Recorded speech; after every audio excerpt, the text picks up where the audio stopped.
Time does not preserve history evenly. It saves a doorway but erases the building behind it. It leaves a monument standing while the civilization around it disappears. Across the ancient world, these strange survivors remain scattered through deserts, mountains, coastlines, and forgotten valleys. Some contain sealed chambers that have not been opened for centuries. Others preserve enormous foundations, unexplained carvings, or architectural choices whose meaning vanished long ago. Archaeology can recover pieces of their stories, but the missing parts are often the most fascinating. What happened here? What were these places truly meant to become? And why did some survive when almost everything around them was lost? Today, we follow what time chose to leave behind and enter an ancient world still filled with unanswered questions. Incahuillo, near Lake Titicaca in southern Peru, contains one of the strangest collections of deliberately shaped stone objects in the Andes. Inside a rectangular enclosure at Chucuito, more than 70 elongated stones have been gathered, many carved into cylindrical forms with enlarged, rounded ends. They are commonly described as phallic monuments, yet archaeology has never securely established that all of them were created for that purpose. The site stands roughly 18 kilometers south of Puno, at about 3,870 meters above sea level, within territory once controlled by the powerful Lupaca polity before Inca expansion reached the Titicaca Basin. Although Chucuito had been known since the colonial period, archaeological attention to Incahuillo intensified during the 20th century. Anthropologist Marion Chopik investigated the structure around 1940, while later work and restoration altered parts of the enclosure. By the 1960s, stones found in and around Chucuito were being collected and repositioned at the site, creating much of the arrangement visitors see now. This history is crucial because the stones themselves may be ancient, while their present configuration is not. The most striking feature is their extraordinary variation. From a distance, the courtyard appears filled with a single class of objects, long shafts rising vertically from the ground, many terminating in bulbous heads. Closer examination reveals something less uniform. Some are narrow and roughly cylindrical, others are thicker or irregular, while a smaller group possesses carefully defined rounded or mushroom-like ends.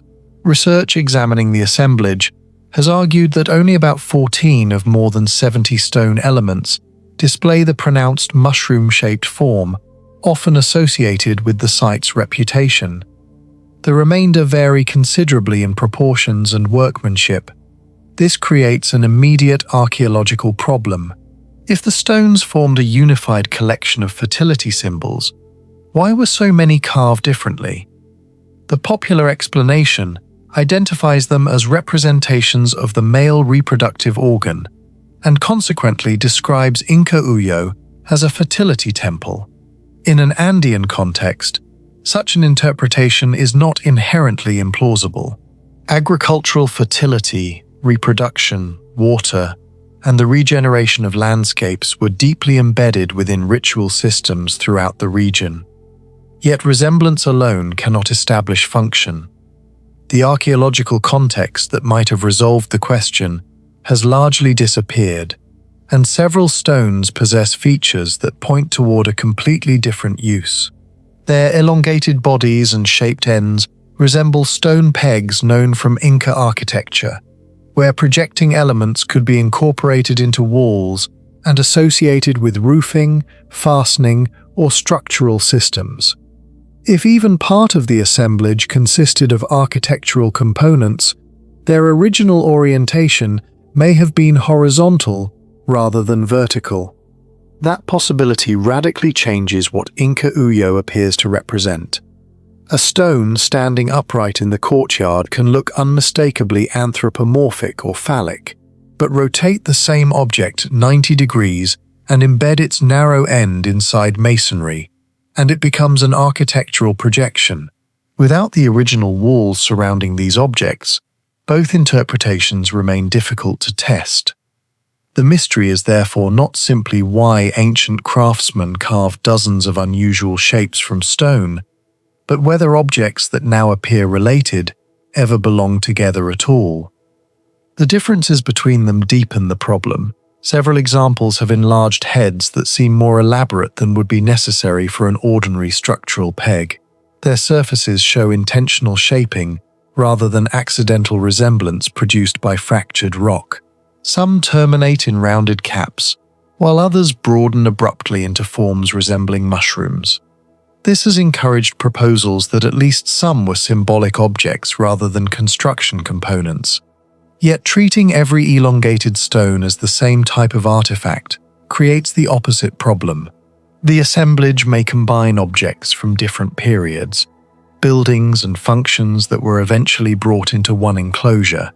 What now looks like a deliberate forest of carved monoliths could therefore represent the archaeological remains of several lost architectural contexts. Even the enclosure surrounding them does not provide a simple answer. Inca Uyo consists of carefully worked masonry exhibiting techniques associated with Inca construction, but its original purpose remains debated. It has sometimes been interpreted as an ushnu, a ceremonial platform or space connected with political and ritual authority. Other interpretations connect it with the wider sacred landscape of Lake Titicaca and routes toward important religious centers in the basin. Yet architectural details complicate a straightforward identification. Archaeologist Charles Stanish noted evidence suggesting that stone elements associated with the structure may have supported features such as windows, raising questions about whether the building originally looked anything like an open ceremonial enclosure. The 20th century investigations add another layer of uncertainty. Work attributed to Chopik reportedly encountered colonial period wall remains, ceramics and llama bones, but did not establish an undisturbed prehistoric stratigraphic sequence inside the enclosure capable of explaining the standing stones. Later intervention further complicated the context, as architectural pieces were repositioned and unusual stones from the surrounding area were gathered at Inca Uyo. Once an artifact is removed from the precise location where it was deposited or installed, one of archaeology's most powerful sources of information is lost. Its shape survives, but its relationship with floors, walls, entrances, and neighboring objects disappears. This is particularly important because Chucuito was not an isolated settlement. Before incorporation into the Inca state, it belonged to the political landscape of the Lupaca, one of the major Aymara-speaking powers around Lake Titicaca. Under Inca rule, the region remained strategically and ritually significant. Buildings were subsequently modified, dismantled, or reused after the Spanish arrival, making it possible that stones from vanished structures were scattered through the settlement long before they were collected at Inca Uyo. Reports of another structure known as Curinuyu, once described east of Inca Uyo but no longer securely located, illustrate how much of Chucuito's earlier architectural landscape may have disappeared. The workmanship of the stones therefore preserves information that their present positions cannot. Producing dozens of elongated elements required selecting suitable blocks, reducing them through percussion and abrasion, and deliberately controlling their final geometry. Andesite and other hard volcanic stones used in the Titicaca region demand substantial labor when shaped with pre-industrial stoneworking technology. Inca masons possessed sophisticated knowledge of hammerstone percussion, grinding and fitting, demonstrated at major sites throughout their empire. There is consequently no technological impossibility in the objects themselves. The unresolved question concerns why that labor was invested in such unusual forms and whether their repeated geometry reflects symbolism, engineering requirements, or both. Their apparent similarity may itself be deceptive. Archaeologists normally identify artifact types not only through appearance but through archaeological association, wear, manufacturing traces, and repeated placement in intact structures. At Inca Uyo, the crucial variable of placement has been severely disturbed. A rounded head could have carried symbolic meaning, provided a practical anchoring surface, supported wooden components, or combined architectural and ritual functions. Andean buildings frequently blurred categories that seem separate to modern observers. A structural element could simultaneously participate in ceremonies, encode status, or reference sacred concepts. The choice between functional and ritual may therefore be too restrictive. This makes the famous fertility interpretation simultaneously possible and impossible to prove. Some stones genuinely resemble phallic forms, and deliberately exaggerated examples are difficult to dismiss as meaningless. But there is no secure archaeological basis for assuming that every object currently standing in the courtyard was carved as part of a single fertility sanctuary. The visual power of the present arrangement can actually obscure the deeper mystery. Visitors encounter dozens of stones standing together and naturally assume that ancient builders intended them to be seen together. Once the site's reconstruction history is considered, that assumption becomes uncertain.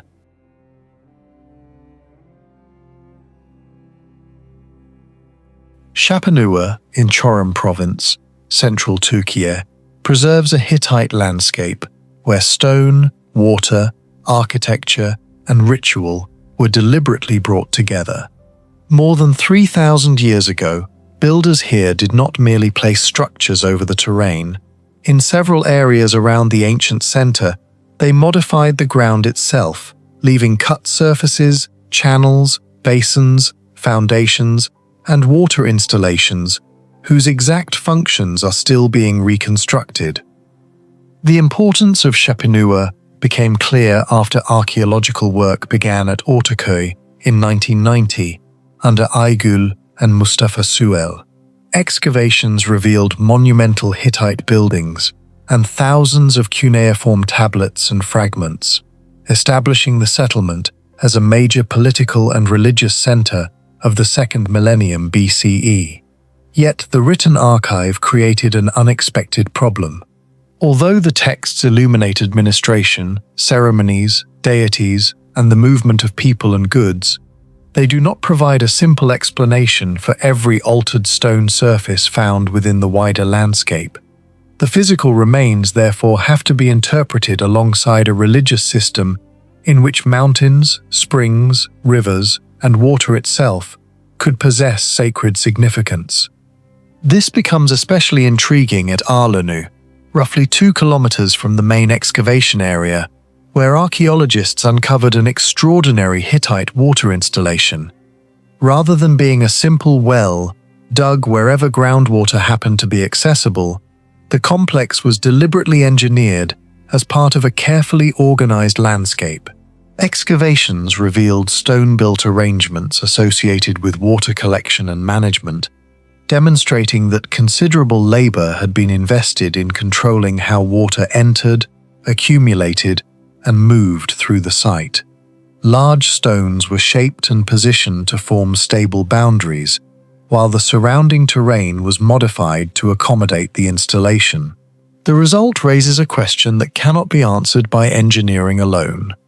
Why did a Hittite center, already capable of obtaining water through ordinary means, require such a deliberately monumentalized water structure? The archaeological context makes a purely practical explanation difficult to treat as the entire story. Hittite religious texts repeatedly show that water was more than a resource. Springs, rivers, pools, and water deities occupied important positions within ritual life, and purification ceremonies required water drawn from particular places or handled in prescribed ways. At Şapanua, where an enormous religious archive has survived, this relationship becomes especially significant. Arlanu may therefore represent a point where hydraulic engineering and ritual architecture overlapped.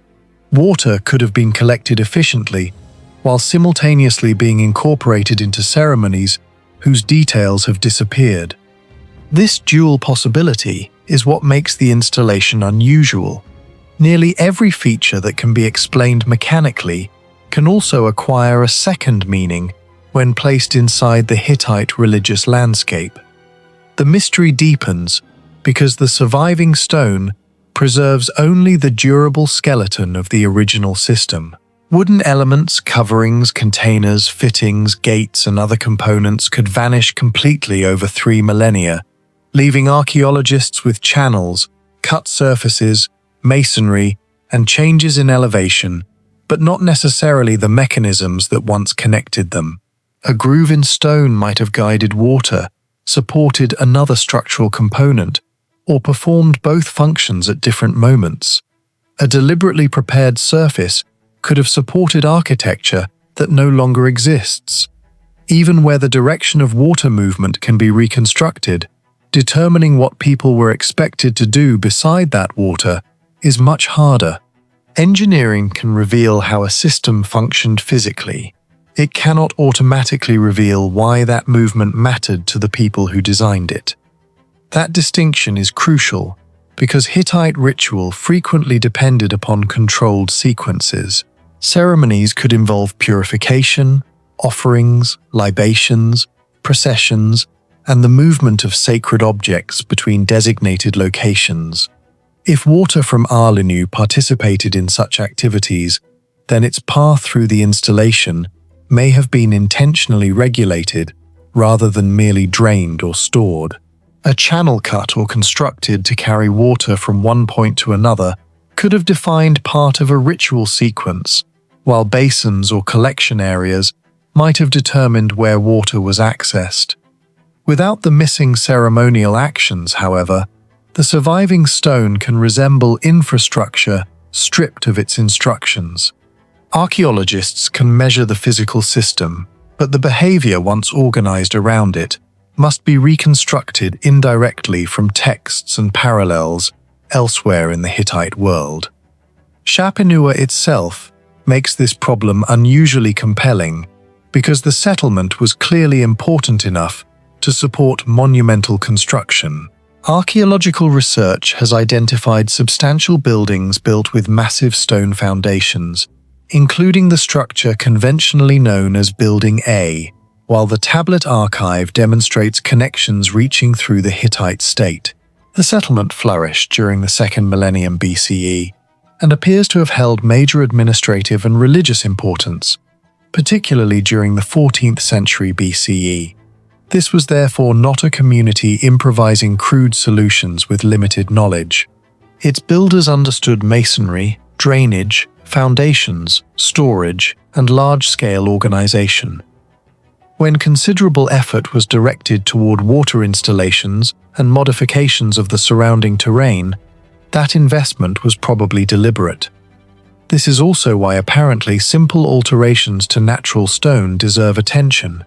Once a civilization is capable of building walls, platforms, and enclosed structures, cutting or preparing the living surface beneath them becomes a choice with technical consequences. Flattened areas could anchor foundations more securely, sockets could hold structural elements, channels could control runoff or move water toward designated points. But in a religious center, the same modifications could simultaneously separate sacred areas, direct liquids used in ceremonies, or connect architecture with naturally significant features of the landscape. The difficulty lies in distinguishing these possibilities after the structures and activities surrounding them have disappeared. The Hittite evidence from elsewhere in Anatolia shows that this blending of landscape and ritual was not foreign to their culture. Rock reliefs, spring sanctuaries, pools, dams, and monuments associated with water demonstrate that natural features could be incorporated directly into expressions of royal and religious authority.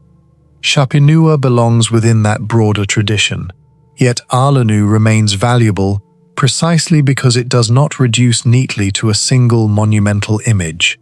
Its significance lies in a system: stonework, terrain, controlled water, nearby settlement, and ritual context interacting as parts of something larger.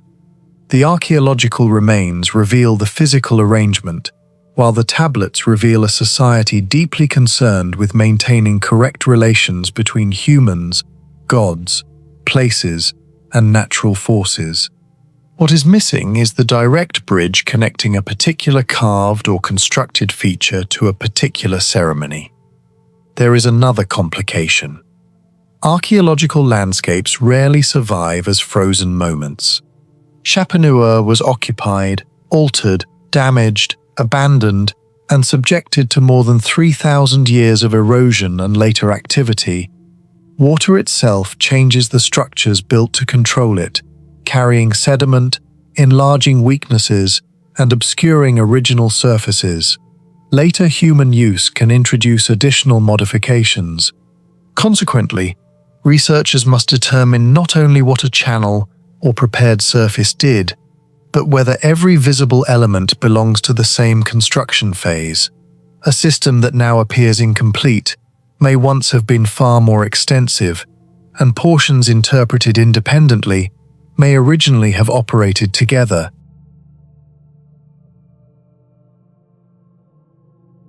In the Goynish Valley of western Turkey, a natural rock mass roughly 11 meters high was transformed into a tomb guarded by enormous lions.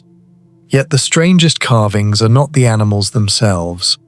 Above the entrance, a tree-like form and a winged solar symbol were cut into the same stone, creating an image whose original meaning remains uncertain. Aslantash lies near Dur, in Afyonkarahisar province, within the mountainous landscape usually known as Phrygian Valley. The monument was already known locally long before systematic archaeological documentation, and 19th-century travelers brought the rock-cut remains of the region to wider scholarly attention. Later surveys established that Aslantash belonged to a much larger archaeological landscape containing rock tombs, cult monuments, niches, and fortifications. Most official Turkish descriptions place the tomb around the 7th century BC and associate it with Phrygian culture, although its exact date and cultural attribution have not been universally accepted. The monument immediately reveals how extensively its builders altered the original rock. Instead of assembling a facade from quarried blocks, they removed material from a single natural mass until architecture and sculpture emerged from it. The front was shaped into a monumental surface, while a burial chamber was hollowed out behind it. Two enormous lions were carved on either side of the entrance, rising vertically on their hind legs and facing toward the center. Smaller lion figures appear beneath them, although erosion has damaged much of their original detail. The effect is unusually theatrical.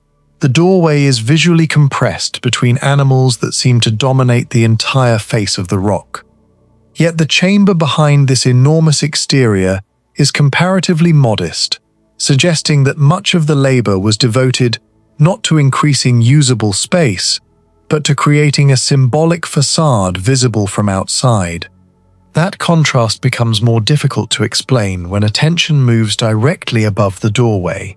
Between and above the lions is a vertical element generally interpreted as a stylized tree of life.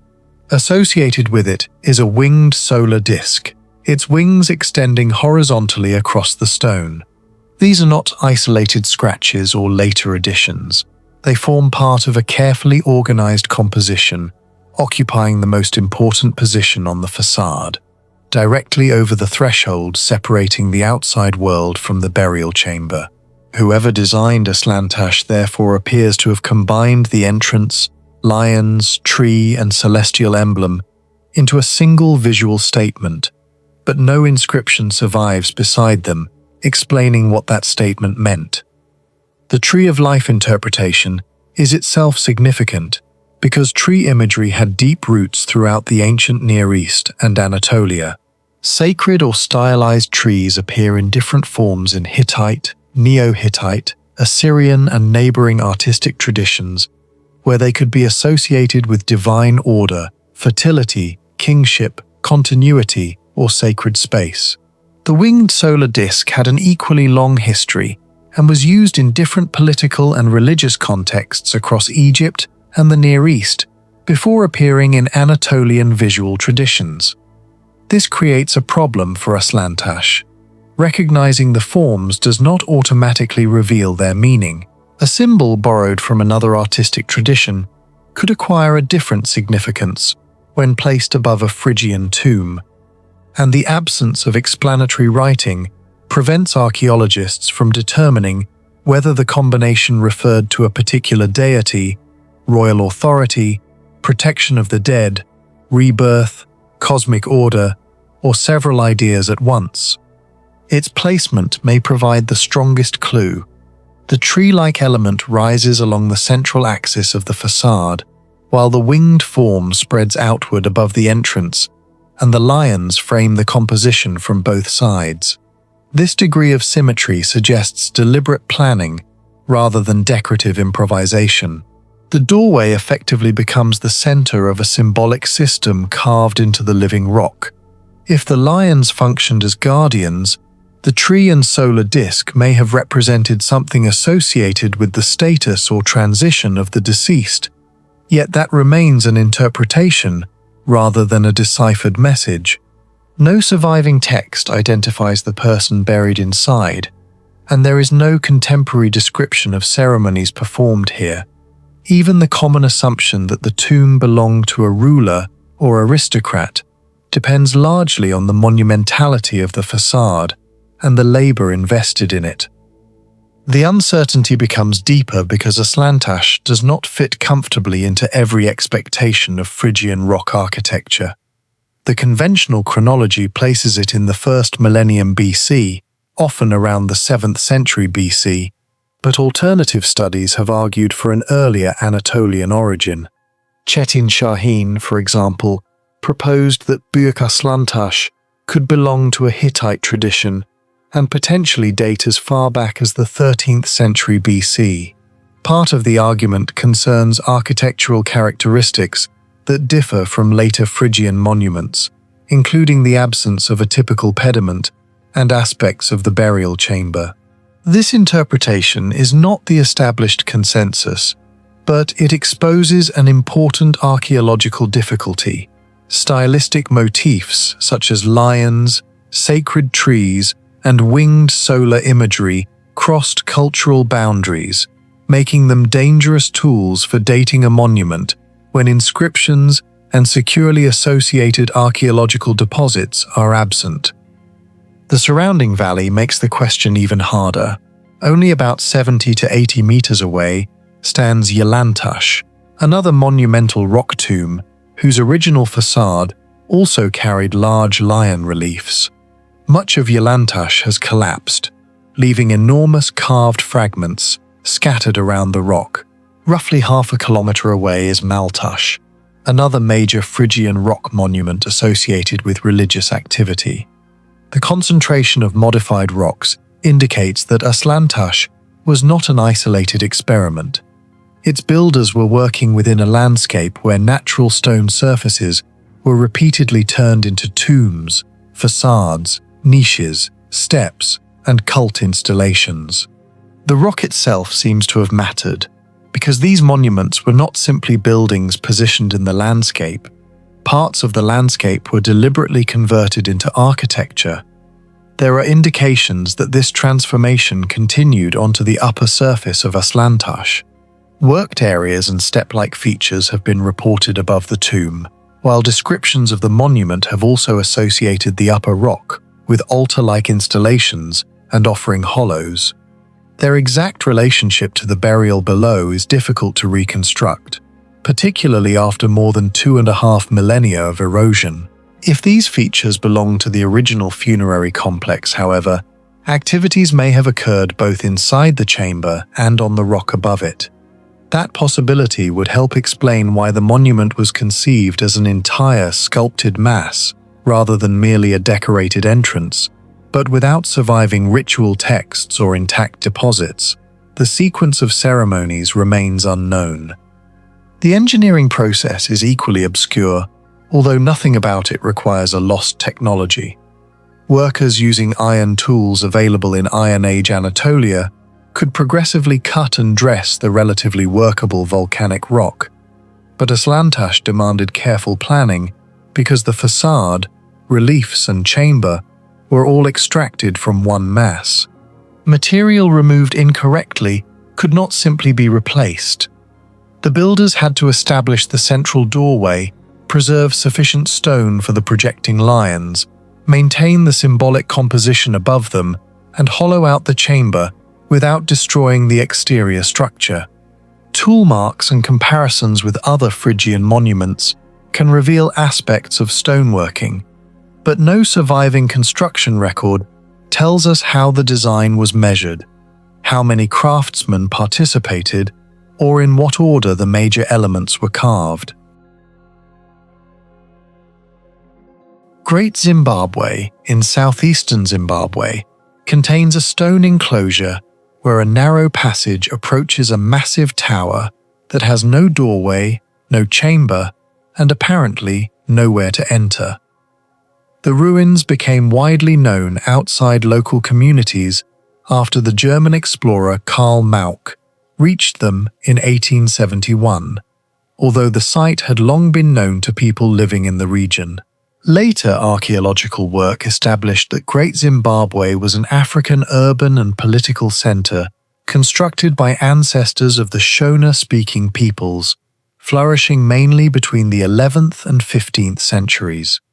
At its height, the settlement extended over roughly 7 square kilometers and supported a population commonly estimated in the thousands, while finds of imported glass beads, Chinese ceramics, and goods connected with Indian Ocean trade reveal links extending far beyond the Zimbabwe plateau. Yet one of its most puzzling architectural features is not hidden underground. It stands inside the great enclosure, where an extraordinary arrangement of walls and passages appears to guide movement toward a structure that cannot be entered. The great enclosure is the largest and most technically impressive masonry complex at the site. Its outer wall forms an enormous elliptical boundary approximately 250 meters in circumference, with sections approaching 11 meters in height and about 5 meters thick near the base. The builders used locally available granite, heated and split naturally or deliberately into workable slabs, then stacked thousands upon thousands of pieces without mortar. The stability of the resulting dry stone walls depended on careful selection, overlapping courses, controlled batter, and the accumulated weight of the masonry. These were not crude barriers assembled quickly for survival. Their scale required organized labor and experienced builders capable of maintaining curved walls over considerable distances. Yet the deeper one moves into the great enclosure, the less its architecture resembles a straightforward defensive structure. Curved walls subdivide the interior into restricted spaces, narrow entrances, and passages whose functions remain debated. The most striking is the parallel passage, formed where a substantial inner wall runs extremely close to the massive outer wall. Instead of opening into a convenient road through the complex, the two walls create a long, confined corridor. Anyone moving through it would have experienced stone rising on both sides, with little opportunity to deviate from the route. Such a passage seems unnecessarily restrictive if its primary purpose was simply to transport people or goods. That corridor brings the architecture into close association with the great enclosure's strangest monument, the conical tower. Rising approximately 9 to 10 meters, with a base around 5 meters across, the structure resembles a truncated stone cone built from carefully coursed granite blocks. Calling it a tower, however, creates an immediate problem. Towers normally contain something. They provide chambers, platforms, stairs, entrances, observation positions, storage spaces, or defensive functions. The conical tower provides none of these in any obvious form. No doorway penetrates its masonry, no staircase climbs through its interior, no accessible room occupies its center. Archaeological examination indicates that it is essentially a solid mass of stone. This transforms the parallel passage into something much more difficult to interpret. Enormous walls organize movement through the great enclosure, and one of its most distinctive routes takes people close to a monumental object that cannot be entered. If the conical tower was intended as a destination, its builders deliberately created a destination without an interior. If it was not a destination, the reason for positioning such a conspicuous monument beside this controlled circulation system becomes equally intriguing. The problem is therefore not simply why the tower has no door, but why an architectural complex concerned so strongly with directing movement culminates beside something that physically denies access. Several explanations have been proposed. Because the tower's shape has been compared with traditional grain bins, some scholars have interpreted it as a monumental representation of stored grain and therefore agricultural abundance, wealth, or the ruler's ability to command food resources. Other interpretations connect its form with fertility, elite authority, or ceremonial symbolism. None requires an entrance because the structure may never have been intended to function as a conventional building. Yet that solution creates another question. Why invest such quantities of stone and labor in making a solid architectural symbol when a smaller monument could have communicated the same idea? Without surviving contemporary texts explaining its meaning, the connection between its shape, location, and the people permitted to approach it remains uncertain. The surrounding architecture makes the question harder rather than easier. Great Zimbabwe's walls repeatedly manipulate access and visibility. Entrances can be narrow despite the immense spaces enclosed behind them, while curved masonry prevents a visitor from immediately seeing everything beyond a doorway. The parallel passage intensifies this effect by forcing movement through a restricted channel. If people moved through the great enclosure during political ceremonies or rituals, architecture could have determined not merely where they walked, but what they were allowed to see and when they were allowed to see it. A passage did not necessarily need to connect two practical destinations. Its purpose could have been the experience of moving through it. That possibility changes the meaning of a structure that appears to lead nowhere. A narrow corridor terminating near an inaccessible monument may have been entirely successful if access itself was being controlled. The high walls could separate social groups, conceal ceremonies, regulate processions, or distinguish elite space from areas accessible to others. Movement through the great enclosure may therefore have reflected hierarchy. Some individuals might have been allowed deeper into particular spaces, while others stopped outside them, turning walls into instruments of political authority rather than simple physical barriers.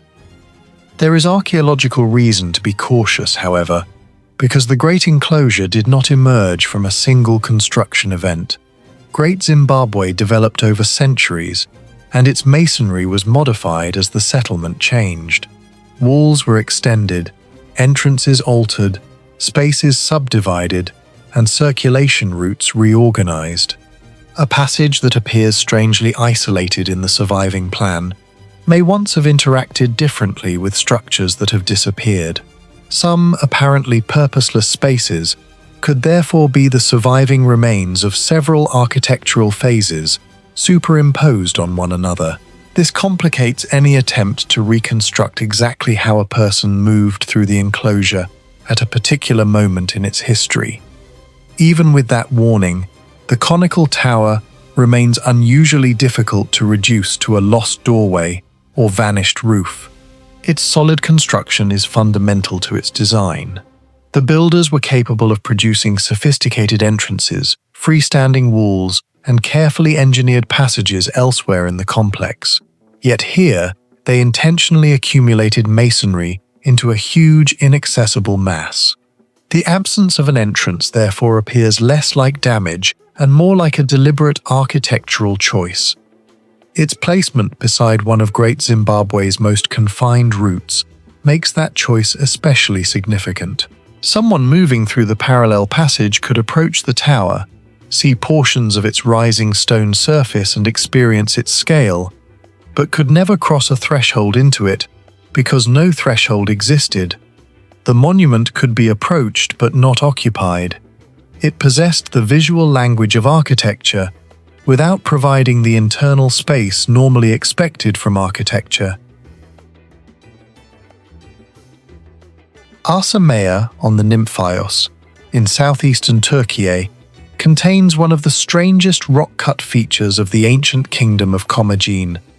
A passage descending roughly 158 meters into the mountain, carved almost entirely from living rock, yet with no securely established purpose. The site rises above the Nymphaios, now called the Kartachaya, near present-day Eski Karta in Adıyaman province. Although ancient inscriptions preserved its identity, Arsa was brought back into archaeological focus during investigations led by German archaeologist Friedrich Karl Dörner in the 20th century. Work beginning in the 1930s and expanding after the Second World War revealed reliefs, Greek inscriptions, architectural remains, and enormous spaces cut directly into the bedrock. These discoveries identified Arsa as a major royal center of Commagene, a small Hellenistic kingdom positioned between the Greek and Iranian cultural worlds. Much of the monumental program visible there belongs to the 1st century BCE, particularly the reign of Antiochus I, the same ruler responsible for the colossal sanctuary on Mount Nemrut. Yet the most difficult feature to explain is not a statue or inscription. Beneath the monumental inscription at the area archaeologists designate Site 3, ancient workers opened a narrow entrance and began cutting downward through solid rock.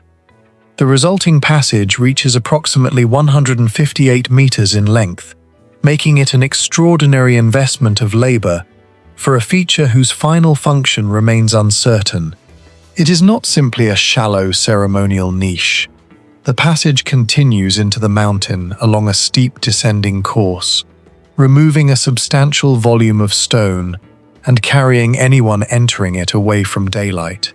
The deeper one travels, the more difficult it becomes to understand why such an undertaking was necessary. The engineering problem alone is striking. Every meter had to be created by removing bedrock rather than assembling masonry. Workers operating farther inside would have required artificial illumination while maintaining a workable route for people, tools, and excavated material. Hammering and chiseling stone inside a confined descending passage also created the problem of continuously moving debris upward and outward.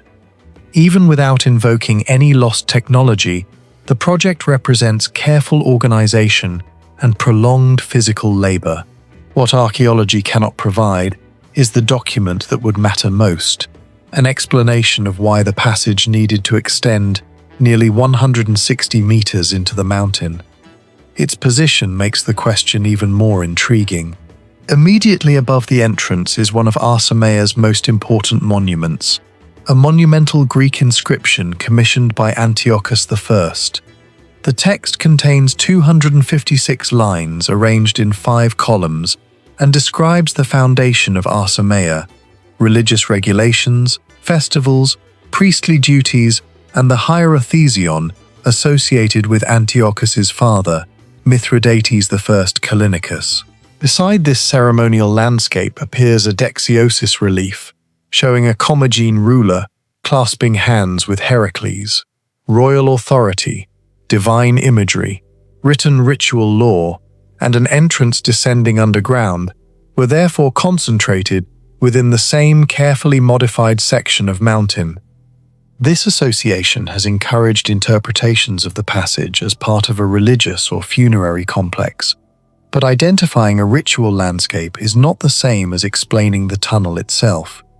If it was intended for ceremonies, the precise nature of those ceremonies remains unknown. If it was connected with the royal dead, no securely identified burial at its end has resolved the question. The surviving inscription provides extraordinary information about the royal cult, yet it never gives archaeologists the simple explanation they would most like to have: why people were required to cut such a deep route beneath the sacred complex.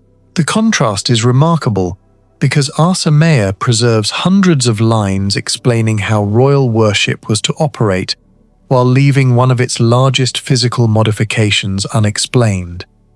The tunnel also belongs to a wider pattern of carving the mountain rather than merely building upon it. Elsewhere at Archaeology, workers created large chambers by cutting directly into the rock.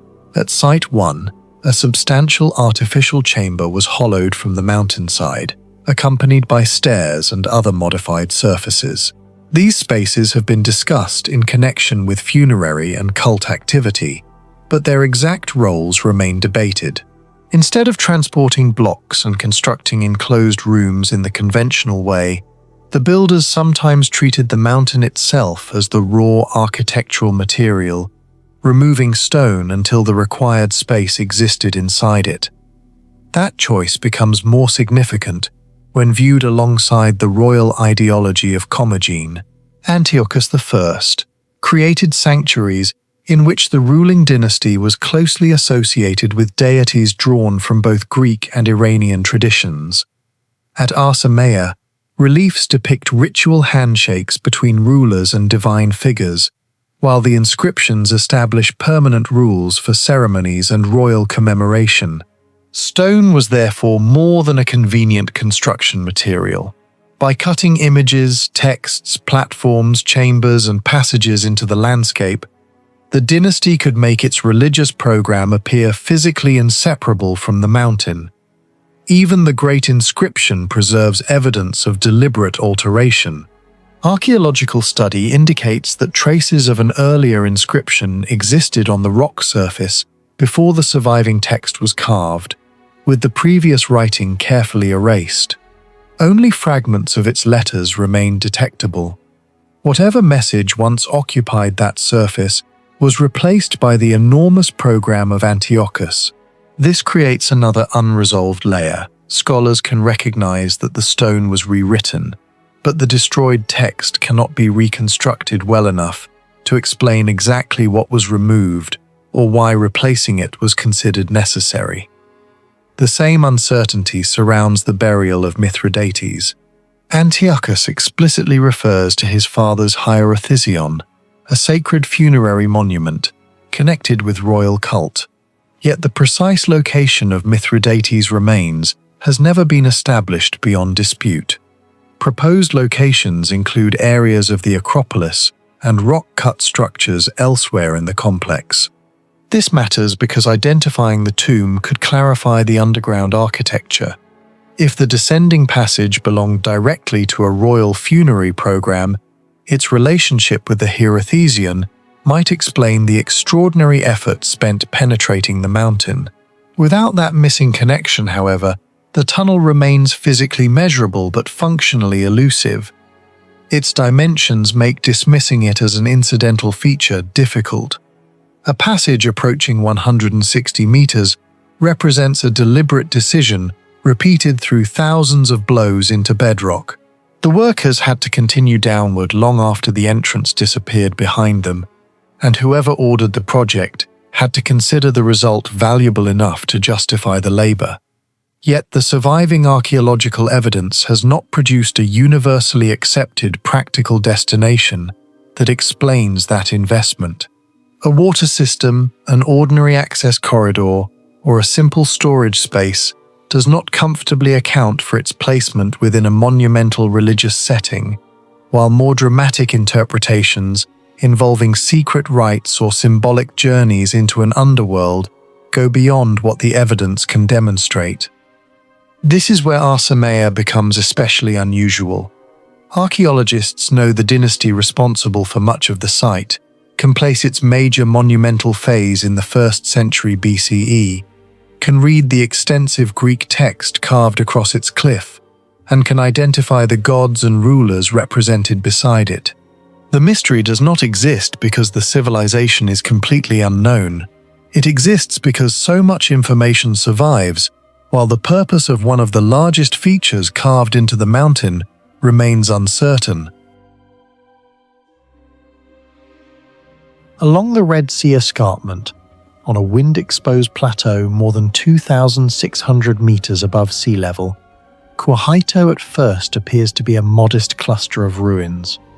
But beneath that simplicity lies a contradiction.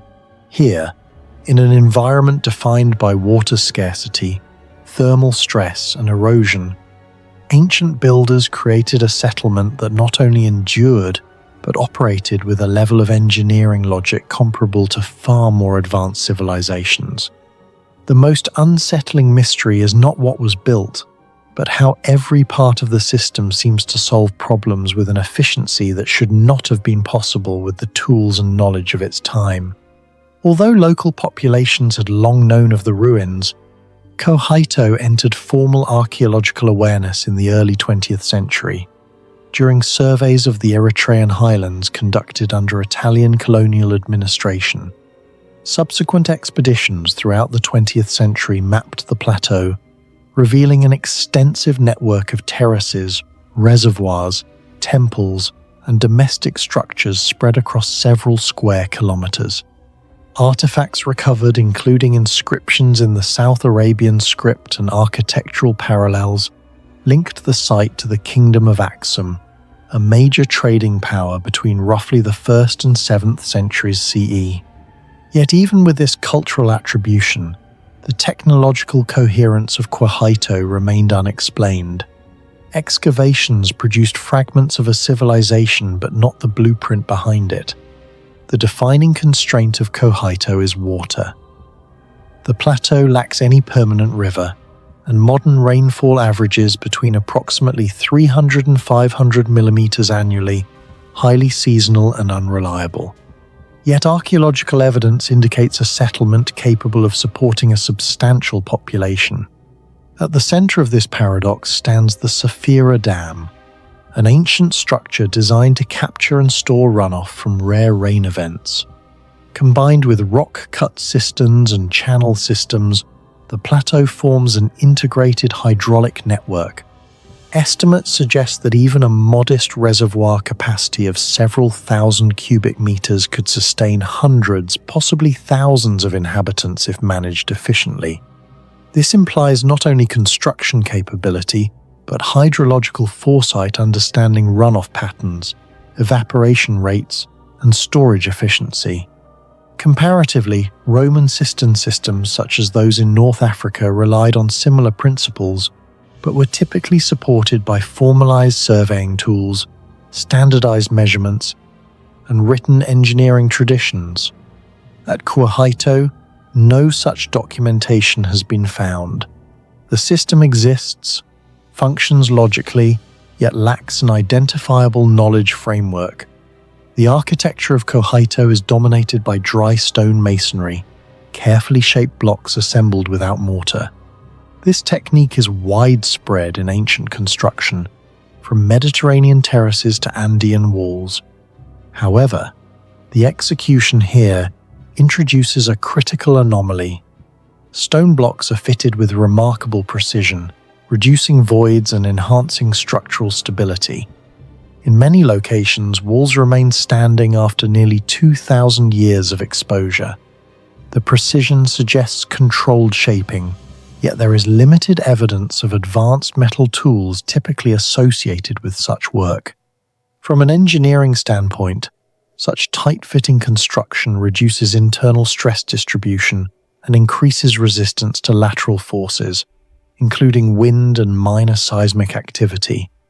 But this raises a question of intent.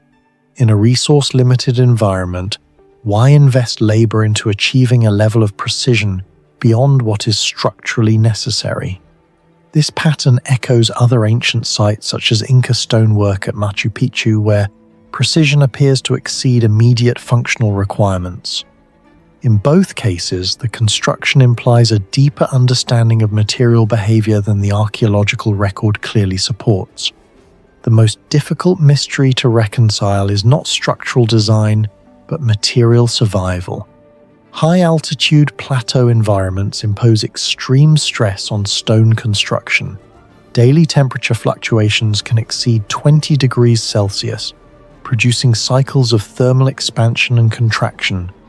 Over time, this leads to microfracturing, displacement, and eventual collapse, particularly in dry masonry systems lacking binding agents.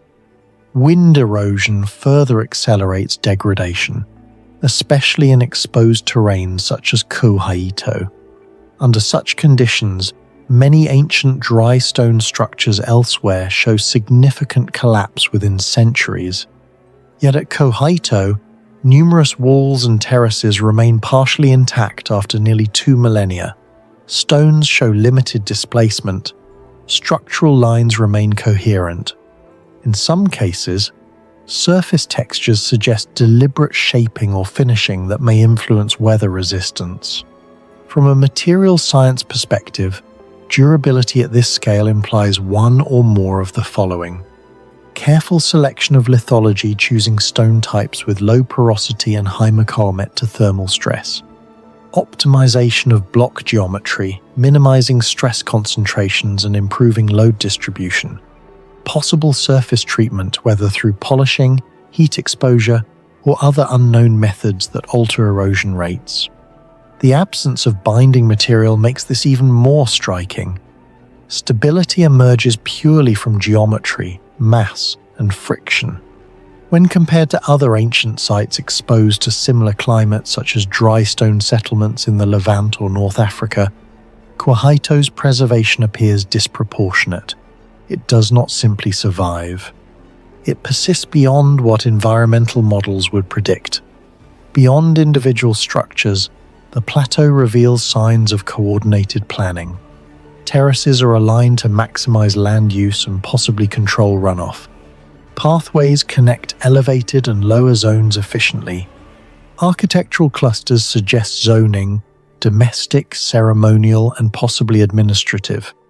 Such organization implies a systemic approach to settlement design. Yet, unlike Roman or Mesopotamian contexts, there is no surviving body of written engineering instructions, measurement systems, or architectural treatises associated with the site. This absence creates a paradox. The physical evidence indicates planning. The historical record does not preserve the process. Quarries is often interpreted as part of the broader Aksumite world, a civilization known for trade networks extending across the Red Sea and into the Mediterranean. However, even within that context, the plateau stands apart. Its solutions are highly localized, tailored to a specific environmental constraint. Its engineering is efficient, but not visibly derived from known traditions. And most importantly, its knowledge system, whatever produced it, has left almost no trace. There is no gradual progression visible in the archaeological layers that leads clearly to this level of integration. Instead, the system appears already functional, already optimized. So how did a system this coherent exist, without leaving behind the knowledge that made it possible? What do you think explains Quarries' engineering lost knowledge, overlooked science, or something else entirely? Share your thoughts in the comments below.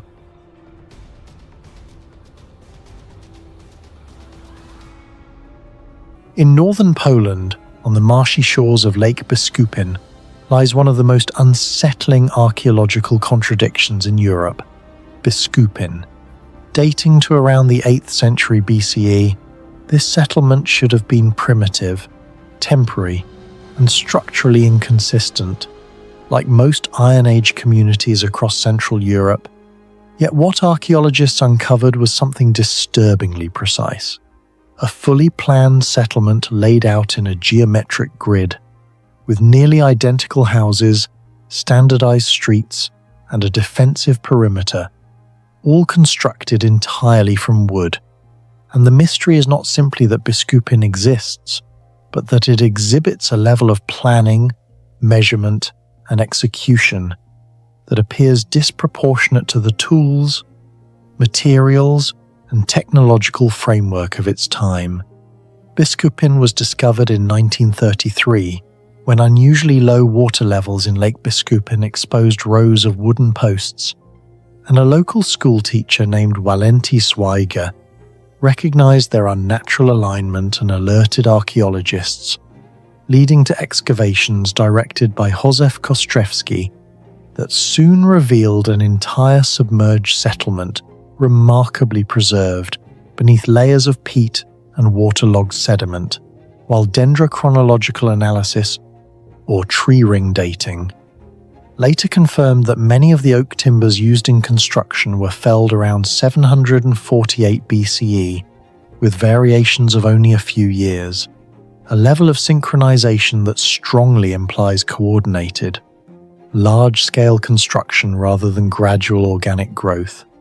And because the waterlogged conditions created an anaerobic environment that prevented decay, thousands of wooden elements including walls, streets, foundations, and even structural joinery survived, making Biskupin fundamentally different from most prehistoric European settlements, where only post holes or soil discolorations remain, effectively turning the site into a frozen architectural blueprint rather than a fragmented ruin.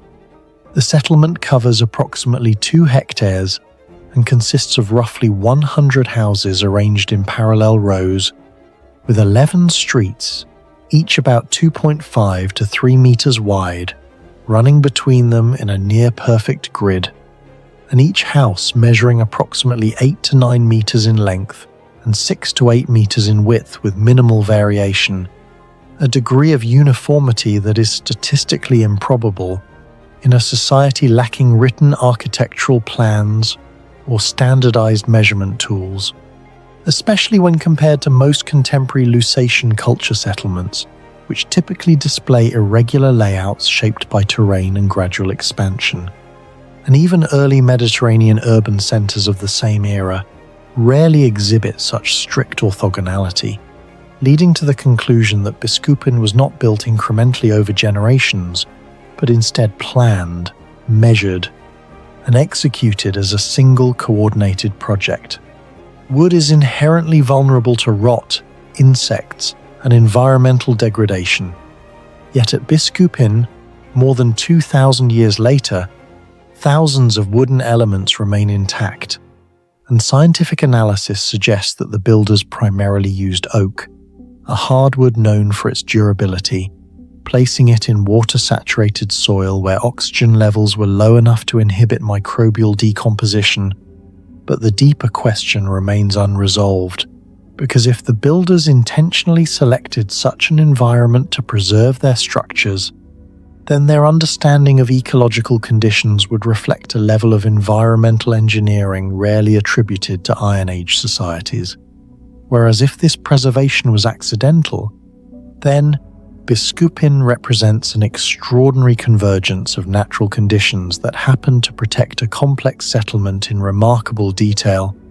And when compared to similar wooden settlements in Germany and Scandinavia from the same period that have almost entirely vanished, leaving only fragmented traces, Biskupin's preservation stands out as either a deliberate strategy or an unlikely anomaly.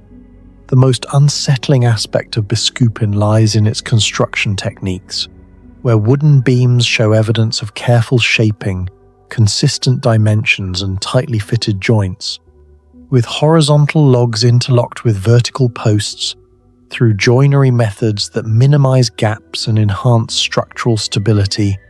Yet the tools available at the time were limited primarily to bronze or early iron implements such as axes, adzes, and chisels that lack the hardness and precision of later steel tools, meaning that achieving consistent cuts across hundreds of structural elements would have required not only exceptional craftsmanship, but also some form of standardized measurement and replication system. And experimental archaeology attempting to reproduce Biskupin-style construction using period-accurate tools has demonstrated that while individual components can indeed be created, maintaining uniformity across an entire settlement is extremely labor-intensive and prone to cumulative error, which raises critical questions about how builders were able to maintain dimensional consistency across approximately 100 houses, whether they employed a predefined unit of measurement or whether they relied on templates, marking systems, or shared calibration techniques that have left no archaeological trace. And although later civilizations such as ancient China and Japan developed precise wooden joinery supported by formalized carpentry traditions and written knowledge systems, Biskupin predates these developments in Europe while still demonstrating comparable precision, leaving a significant gap between known technological capability and observed execution. Biskupin was constructed on what was effectively an artificial island, reinforced by thousands of wooden piles driven into soft waterlogged ground, on top of which builders layered horizontal timbers, branches, and compacted earth to create a stable platform, a method that closely resembles a primitive form of pile foundation used in modern engineering to support structures on unstable soils.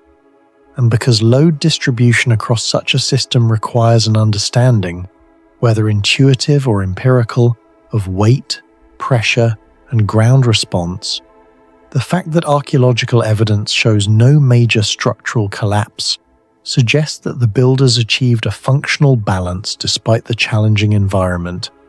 And although similar foundation techniques appear in later historical contexts, such as Venice or medieval waterfront construction, these examples are separated from Biskupin by more than 1,000 years, making it difficult to explain how such an approach was conceived and executed at this scale without formal engineering theory. Underlying all technical aspects of Biskupin is the question of organization, because constructing such a settlement would have required coordinated labor involving hundreds or even thousands of individuals, with timber needing to be sourced, processed, transported, and assembled within a relatively narrow time frame as suggested by dendrochronological clustering, implying the presence of centralized decision-making, logistical planning, resource allocation, and a shared architectural vision. Yet there is little evidence of hierarchical monuments, elite residences, or written records that would typically indicate a governing authority comparable to later urban societies, resulting in a paradox where Biskupin appears both egalitarian in its uniform layout and highly organized in its execution, challenging conventional assumptions about the social complexity of early European communities. So what do you think, was Biskupin an isolated breakthrough of ancient ingenuity, or evidence of a lost system of knowledge we no longer understand? Let me know your thoughts in the comments below. On the arid Pacific coast of Peru, near the ancient Supe Valley, El Aspero predates the pyramids of Egypt by nearly 500 years. No iron, no writing, no wheels. Yet more than 4,500 years ago, this coastal settlement built massive ceremonial platforms, engineered earthquake-resistant foundations, and maintained one of the largest trade systems in the ancient Americas. What archaeologists discovered here forced historians to reconsider how civilization itself began. The site was first identified in the early 20th century, but its true age remained unknown until large-scale excavations connected El Aspero to the Carol civilization in the 1970s and 1990s. Radiocarbon dating of woven reed bags, organic fibers and architectural materials revealed dates between roughly 3000 and 2500 BCE. That made El Aspero older than the Olmec civilization, older than Stonehenge in its final phase, and nearly contemporary with the earliest dynasties of Egypt. But unlike Egypt or Mesopotamia, no evidence of kings, armies, or written records appeared. Instead, archaeologists uncovered something stranger: an advanced urban society apparently built on fishing, trade, and engineering knowledge alone. For decades, archaeologists believed complex civilization required large-scale agriculture. Mesopotamia had grain fields along the Tigris and Euphrates. Egypt depended on Nile agriculture. The Indus Valley flourished through irrigation systems, yet El Aspero stood on a dry coastline where rainfall was almost non-existent. Excavations revealed enormous quantities of anchovy bones, sardines, shellfish, fishing nets, and marine tools. Researchers estimate the Pacific waters near Peru could produce one of the richest fisheries on Earth because of the Humboldt Current, which carries cold, nutrient-rich water along the coast. Instead of relying mainly on farming, El Aspero's economy may have been powered by marine protein. This completely changed older theories about civilization. The site demonstrated that urban complexity could emerge from maritime wealth, rather than agriculture alone. Some archaeologists compared the economic system to later Phoenician trade ports, despite El Aspero existing more than 2 millennia earlier. Even more mysterious was the labour organisation required to build monumental architecture without a centralised military state. Several platform mounds at El Aspero contain thousands of tons of stone and fill material. Organising that scale of labour without written administration remains one of the greatest puzzles surrounding the Corral civilization. Peru lies within one of the most seismically active regions on Earth. Modern earthquakes in the region regularly exceed magnitude 7.0. Yet portions of El Aspero survived for more than 4 millennia. Archaeologists discovered that builders placed woven reed bags filled with stones beneath major structures. These bags, known as sheetcras, acted like primitive shock absorbers. During seismic activity, the loose stones inside could shift independently, dispersing energy through the foundation instead of allowing rigid collapse. Modern engineers studying the system compared it to principles used in contemporary seismic base isolation. Japanese earthquake-resistant architecture and some modern bridge systems rely on similar concepts of controlled flexibility. The astonishing part is that El Aspero's builders developed this technique nearly 4,500 years ago without advanced mathematics or metal tools. Some shikra bags discovered at Carroll-related sites weighed more than 20 kilograms each. Thousands were layered beneath temples and platforms. Researchers from Peru's Ministry of Culture suggested this may represent one of the earliest known anti-seismic engineering systems in human history. El Aspero was not randomly constructed. The plazas, staircases, and ceremonial platforms follow highly deliberate layouts. Circular, sunken courts appear repeatedly throughout Corral civilization architecture, including at El Aspero. Acoustic studies at related Carroll sites revealed unusual sound amplification properties. Voices projected from central ceremonial spaces can travel farther and echo more clearly than expected. Some archaeologists believe these spaces were intentionally engineered to magnify ritual speech, chants, or music. This is remarkable because similar acoustic manipulation became famous much later at Greek theatres or Maya ceremonial centres like Chichen Itza. At El Aspero, the phenomenon appears thousands of years earlier. Whether this knowledge came from experimentation or accidental discovery remains unknown. The massive stones used in El Aspero's construction raise another unanswered question. No evidence suggests the use of practical wheeled transport. There were also no horses, oxen, or large draft animals in the region during that period. Yet some stones and construction materials were transported across difficult coastal terrain. Researchers believe workers used ropes woven from cotton and reeds, combined with coordinated labour teams. Cotton production became especially important because strong rope technology was essential for fishing nets, transportation, and architecture alike. Experimental archaeologists attempting to replicate ancient transport methods found that even moving medium-sized stones required highly organised manpower. This suggests the Corral civilization possessed sophisticated social coordination systems long before formal empires emerged in the Americas. One of El Aspero's most unusual discoveries came from a structure called Huaca de los Ídolos. Archaeologists uncovered small anthropomorphic figurines made from unfired clay. Many display different hairstyles, facial structures, and clothing patterns. Unlike standardized religious statues seen in Egypt or Mesopotamia, these figures appear highly individualized. Some researchers speculate they represented social classes, ritual specialists, or ethnic identities within a trade network spanning multiple regions. Others argue they may have symbolized ancestors or political alliances. Because the Corral civilization left no decipherable writing system, the meaning behind the figurines remains speculative. Their existence suggests a socially diverse population connected through ideology and ritual rather than military domination. The most astonishing mystery surrounding El Aspero may be its enormous trade system operating without confirmed written language. Excavations uncovered materials originating far beyond the coast. Archaeologists found Amazonian bird feathers, tropical plant remains, highland stone materials, cotton textiles, gourds, and exotic shells transported across hundreds of kilometers of mountains and deserts. Some trade routes may have stretched from the Pacific coast into the Andes and toward the Amazon basin.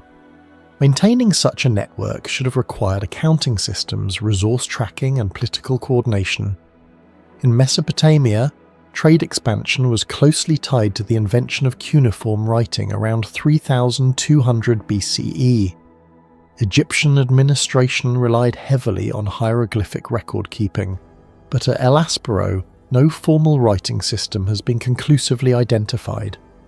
This led researchers to investigate whether the Corral civilization used an early form of quipu, the knotted cord recording system later used by the Inca thousands of years afterward. Several cord-like artifacts discovered at Corral-related sites sparked intense debate. A quipu works by encoding information through knot position, cord color, spacing, and arrangement. The Inca used them for taxation, census records, and resource management across an empire spanning nearly 4,000 kilometers. If the Corral civilization already possessed a primitive version around 2600 BCE, it would mean complex information systems existed in the Americas at nearly the same time writing emerged in the Middle East. Some archaeologists believe these cords may have tracked fishing yields, labor obligations, or trade exchanges between coastal and inland communities. Others argue the evidence remains inconclusive, but the possibility alone is revolutionary. It suggests that civilization may not require writing in the traditional sense at all. Instead of ink on clay or carved symbols on stone, El Aspero's people may have encoded knowledge through textiles, knots, and memory systems that rarely survive archaeologically. That idea changes how historians define intelligence, bureaucracy, and technological advancement. Entire administrative systems may have existed in forms modern archaeology struggles to detect, because fibre decays far faster than stone tablets. Do you think El Aspero was simply destroyed by climate change? Or did an advanced system of knowledge disappear long before history could record it? Share your thoughts in the comments below. On the edge of the white travertine terraces of Pamukkale, inside the ruins of Hierapolis, there exists a structure that behaves less like architecture and more like a weapon, where animals led into a small stone opening collapse within seconds, birds flying too low fall mid-air, and yet just steps away, human figures once stood unharmed, calm, deliberate, even ritualistic. Ancient writers described it as a literal entrance to the underworld, a place where the god Pluto ruled from beneath the earth. But the real mystery is not that something died there, it is that someone, more than 2,000 years ago, understood exactly how to control it. The site was first described in detail by Strabo in the 1st century BCE, who reported that animals died instantly inside the cavern while temple priests appeared immune, and for centuries the account was dismissed as exaggeration or symbolic mythology, until modern excavations led by Francesco D'Andrea, beginning in 2011, rediscovered and scientifically analyzed the structure, revealing that the cave emits concentrated carbon dioxide gas, with levels reaching up to 80 to 90% CO2 near the ground, far beyond the threshold lethal to mammals. Considering that exposure to just 10% CO2 can cause unconsciousness within minutes, confirming that the so-called Gate of Hell was not myth but measurable reality, while simultaneously raising a deeper question about how such a phenomenon was understood and controlled in antiquity. Carbon dioxide is invisible, odorless, and heavier than air, and under stable conditions it forms a dense layer close to the ground, effectively creating an invisible lake of suffocating gas, with modern measurements at the site showing that this lethal layer can reach heights of approximately 40 to 60 centimeters, depending on temperature and atmospheric pressure, becoming most stable and most deadly at dawn and dusk, when thermal mixing is minimal, which explains why small animals die almost instantly, as their breathing zone is entirely within the CO2 layer, while humans standing upright may keep their heads above it. Yet this explanation introduces a deeper problem, because the phenomenon is not constant. It shifts hour by hour. Wind disperses it, sunlight destabilizes it, and seasonal variations alter its behavior. And despite this variability, ancient priests operating at the site appear to know exactly when and how to enter safely, conducting rituals at specific times of day, often early morning or evening, when gas stratification was strongest, positioning themselves at precise elevations and possibly holding their breath during brief exposures lasting only seconds, indicating not random survival but pattern recognition under lethal conditions, which would have required repeated experimentation where each error could be fatal, gradually refining knowledge into a functional system that included identifying safe height thresholds relative to gas accumulation, recognizing environmental cues such as still air and temperature gradients, and timing ritual performances to maximize visible effect while minimizing risk, a process that in modern terms resembles a primitive form of environmental gas modeling conducted without instruments, sensors, or formal theory. And when compared to modern industrial safety systems that rely on electronic CO2 detectors calibrated to parts per million precision, the achievement becomes even more striking because ancient operators relied solely on observation, memory, and survival, yet still achieved a level of predictive control over a deadly gas system that is functionally comparable. Excavations of the plutonium reveal architectural modifications that may have amplified the phenomenon, including an entrance corridor that narrows toward the gas-emitting fissure, reducing airflow and allowing carbon dioxide to accumulate more densely, along with stone barriers and elevated platforms that create a clear spatial separation between the lethal zone and the observer area, ensuring that spectators remain safe while maintaining direct visual access to the deadly effect. And although the geometry appears simple, it is highly effective, as modern fluid dynamics demonstrates that even minor changes in enclosure shape can significantly influence gas retention, with partially enclosed spaces capable of trapping heavier gases and preventing dispersion, leaving open the question of whether Roman builders fully understood these principles or arrived at them through iterative trial and error. Yet regardless of the method, the outcome is clear because the structure does not merely contain the gas, but actively stabilizes it, transforming a natural hazard into a controlled and repeatable phenomenon. Ancient sources describe ritual sacrifices in which animals were led into the cavern and died almost instantly, creating a powerful visual demonstration where life was extinguished without visible cause, while priests stood at the threshold, seemingly immune. And from a modern scientific perspective, this can be understood as a carefully staged interaction with a physical gradient in gas concentration, where below approximately 0.5 meter carbon dioxide reaches lethal levels, while above that threshold, the air remains survivable, producing a sharp transition between death and survival within a vertical distance of less than 1 meter, an effect that would have appeared supernatural to observers, but is in reality a boundary condition within a stratified gas system.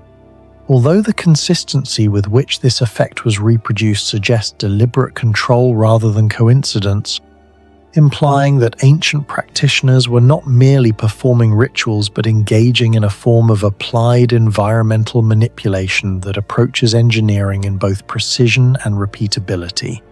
Hierapolis is not the only place on Earth where lethal gas accumulates, as volcanic and tectonic regions worldwide produce similar emissions, such as the catastrophic release of carbon dioxide at Lake Nyos in 1986, which suffocated more than 1,700 people, or the persistent gas emissions observed in volcanic zones across Italy and Iceland.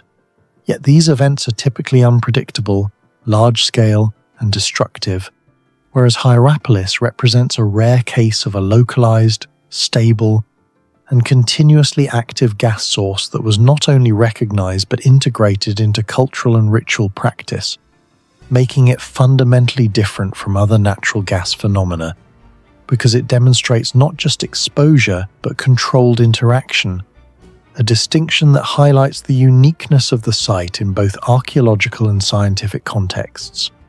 Despite modern scientific explanations, several critical uncertainties remain unresolved, including how long it took for ancient observers to identify safe exposure limits without instrumentation, whether unrecorded fatalities contributed to the development of this knowledge, whether priests transmitted empirical rules across generations, forming a concealed body of technical understanding, and to what extent architectural modifications were intentionally designed to optimize gas behavior rather than simply accommodate it.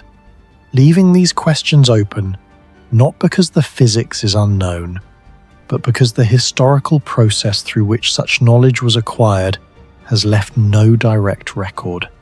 What do you think this really represents? An early form of lost environmental engineering, or simply survival knowledge refined to its absolute limit? And how much of that knowledge might have disappeared with the civilizations that once controlled it? Gurvansenka Cave, hidden high in Mongolia's Khangai Mountains, contains paintings that may be more than 20,000 years old. The animals painted on its walls have survived longer than entire civilizations. Yet the greatest mystery is not what was painted, it is how the colors are still there at all. Gurvansenka Cave is located in central Mongolia, roughly 100 kilometers from the modern town of Tsetsaleg. The cave sits at an elevation of approximately 1,700 meters within the Khangai mountain region. The site became widely known to archaeologists during the 20th century when researchers documented numerous prehistoric paintings deep inside the cave. Subsequent studies identified images of ostriches, wild cattle, mountain sheep, antelope, and other animals associated with Ice Age environments. Radiocarbon analysis and stylistic comparisons suggest that some of the artwork may date back between 20,000 and 30,000 years. That age alone is remarkable. But what truly puzzles scientists is the technology hidden behind the paintings. One of the first questions concerns light. Many of the paintings are located far beyond the reach of natural sunlight. Even today, entering the deeper chambers requires artificial illumination, and for prehistoric artists, this presented a major engineering challenge. Producing artwork inside a dark cave is not as simple as carrying a burning torch. Torches create smoke, consume oxygen, and produce unstable flickering light, Over long periods, soot can accumulate on cave walls and damage artwork. Experimental archaeology has demonstrated that prehistoric cave artists in Europe often relied on stone lamps fueled by animal fat. These lamps generated steadier light while producing less smoke than open flames. Whether the artists of Senka used similar technology remains uncertain. The mystery is not merely artistic, but also logistical.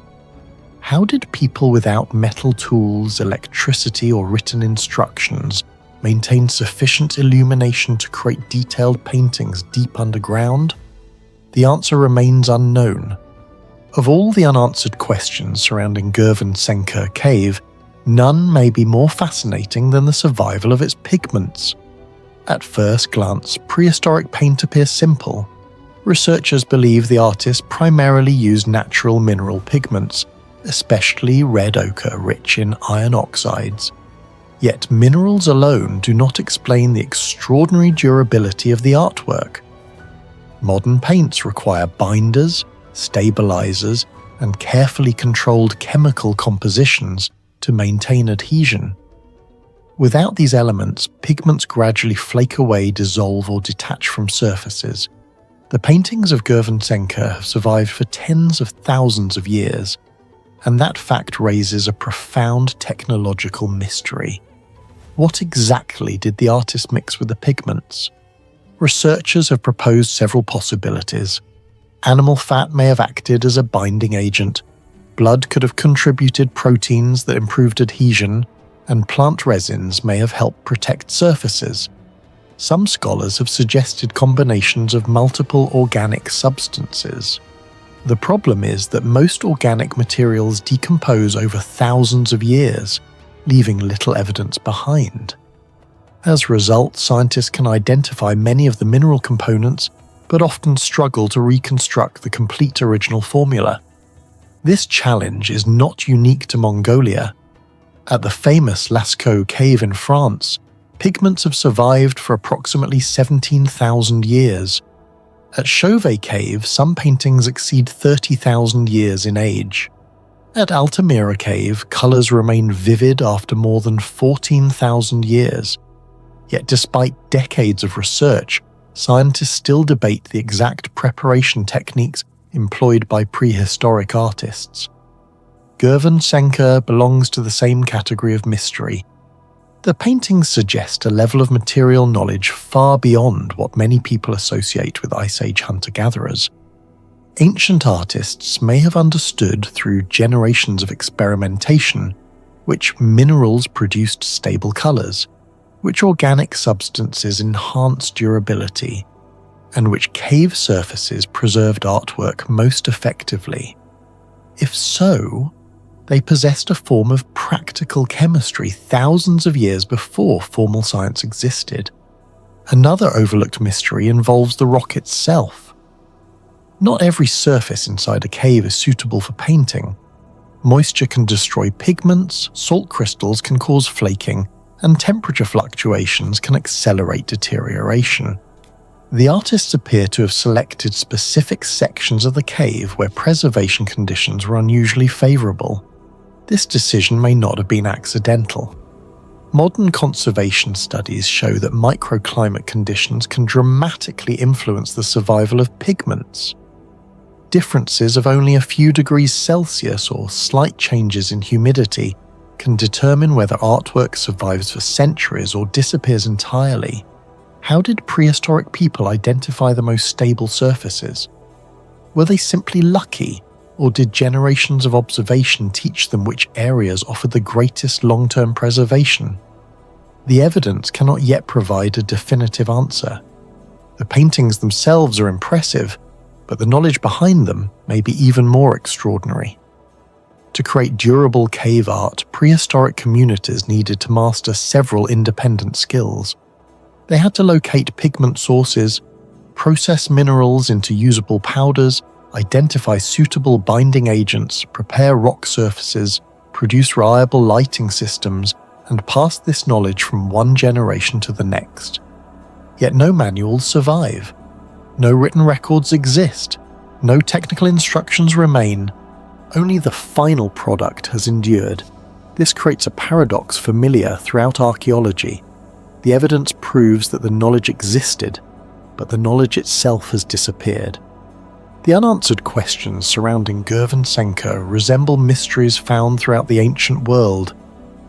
The builders of the Great Pyramid of Giza achieved astonishing precision despite lacking modern machinery. The creators of the Antikythera mechanism constructed a mechanical calculator more than 2,000 years ago. Roman engineers developed concrete formulations that continue attracting scientific attention nearly 2 millennia later. In every case, researchers can study the results but only partially reconstruct the process. Gurvansenka presents the same challenge. Scientists can analyze pigments using spectroscopy, map cave environments with laser scanners, and examine microscopic paint particles using electron microscopes. Yet some of the most important questions remain unanswered. What ingredients were mixed together? How were formulas developed? How were techniques transmitted across generations? And why have some paintings survived for over 20 millennia while countless others vanished forever? What do you think? Were these paintings preserved mainly because of the cave's unique environment? Or did Ice Age artists possess sophisticated material knowledge that we still do not completely understand? Let us know your thoughts in the comments below.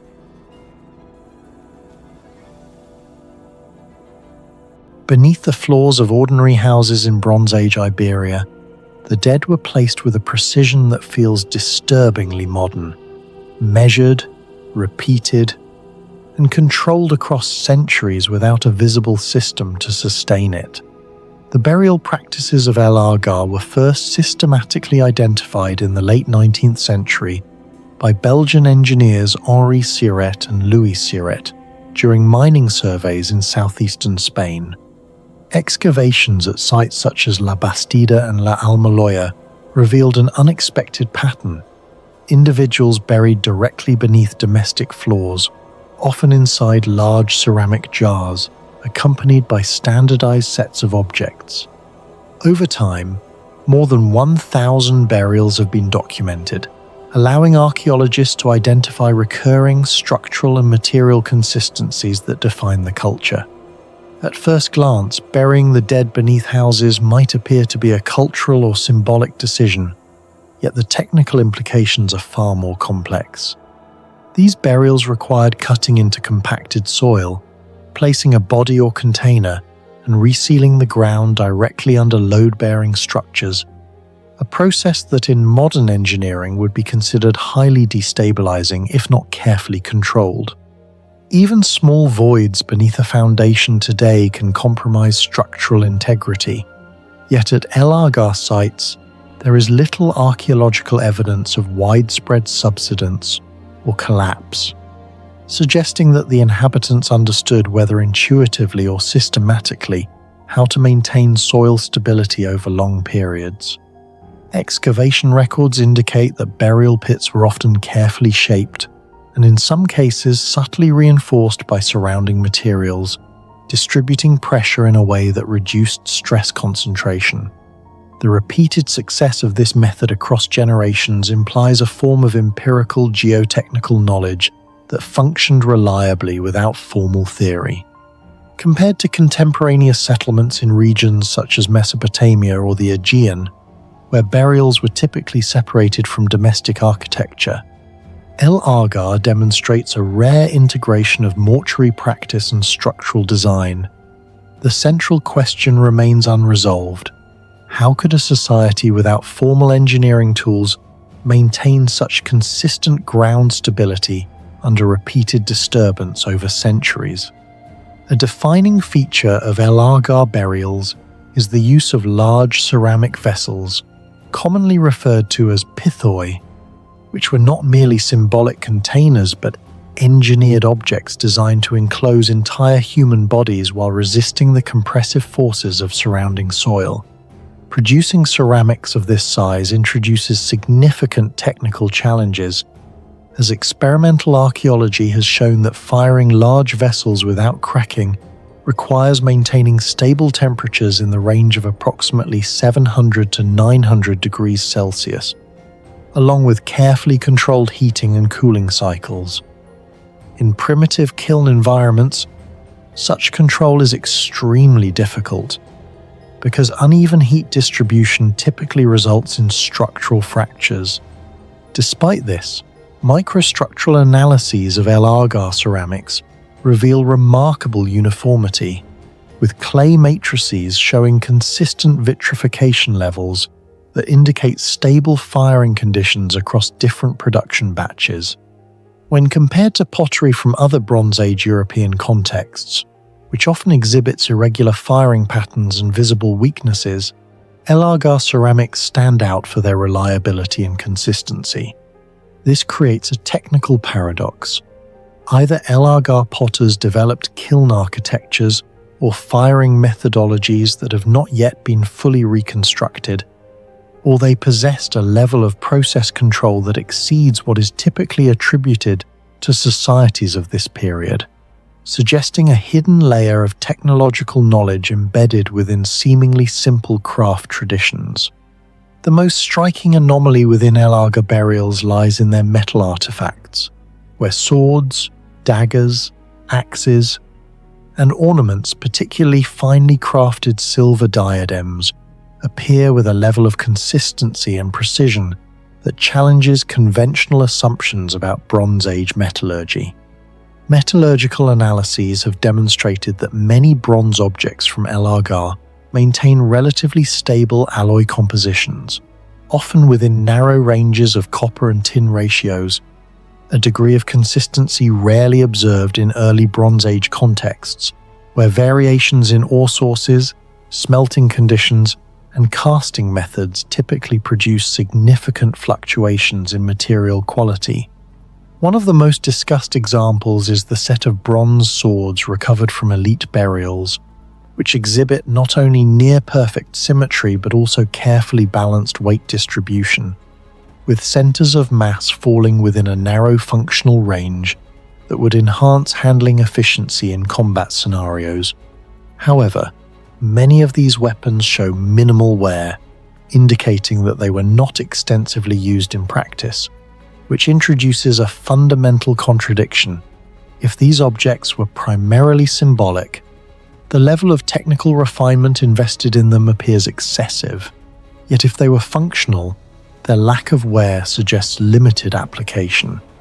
The mystery deepens with the discovery of high-status silver objects at La Almoloya, where a burial containing an intricately shaped silver diadem revealed metallurgical capabilities rarely documented in Western Europe during this period, including high levels of material purity and precise shaping techniques that imply advanced control over smelting and cold working processes.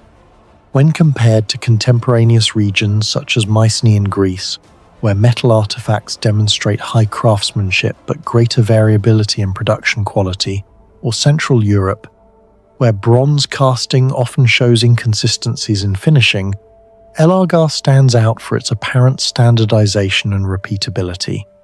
Some researchers have proposed that this pattern reflects a centralized production system in which metallurgical knowledge, raw materials, and manufacturing processes were tightly controlled, effectively forming an early proto-industrial network centuries before such systems are typically recognized in European prehistory. Yet this interpretation remains incomplete, as there is little direct evidence of large-scale workshops, formal measurement systems, or written records that would normally support such precision, leaving open the possibility that the mechanisms behind this level of control were fundamentally different from later technological systems. The burials of El Agar reveal a clear social structure, expressed not only through grave goods but also through the precise arrangement of space and materials, where high-status individuals are consistently associated with specific combinations of artifacts, burial positions, and container types. What stands out is the consistency of these patterns across multiple sites and generations, indicating the existence of a shared framework that regulated these practices with minimal variation.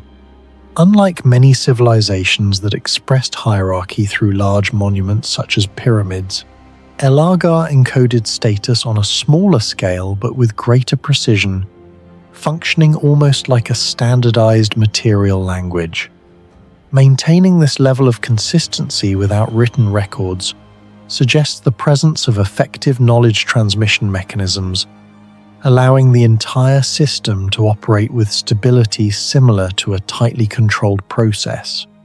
Individually, each aspect of El Argar soil management, ceramics, metallurgy, and social organization fits within known Bronze Age capabilities. What makes it unusual is their integration into a single, highly consistent system sustained over centuries, with standardized burials, controlled production, and stable social patterns. In modern terms, this resembles a system with quality control and process standardization, yet the expected infrastructure such as written records, precise tools, or large-scale workshops is largely absent, leaving a gap between what was achieved and how it was done. If a Bronze Age society could achieve this level of precision without the tools we consider essential, what other forms of knowledge or technology might ancient civilizations have developed that we have yet to fully recognize?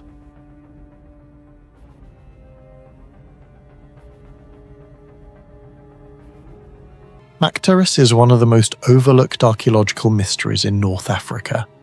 Located in modern-day northwestern Tunisia, approximately 140 kilometers southwest of Tunis and nearly 900 meters above sea level, the ancient city sits on a rocky plateau where water is limited. Winters can be harsh, and construction conditions are far from ideal. Yet, for centuries, Mactaris flourished as a major urban center. Today, its ruins reveal evidence of sophisticated engineering, urban planning, hydraulic technology, and construction techniques that continue to raise questions among archaeologists and historians. Unlike the Great Pyramid of Giza, which is famous for a single monumental achievement, Mactaris presents a different mystery. The entire city appears to have functioned as a complex technological system. Roads, reservoirs, public buildings, temples, workshops, and residential districts work together in a way that suggests advanced practical knowledge.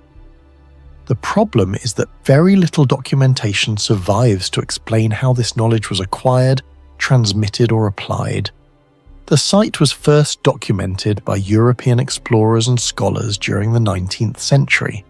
Systematic archaeological investigations throughout the 20th century gradually revealed a city whose history stretched from the Numidian period into the Roman era.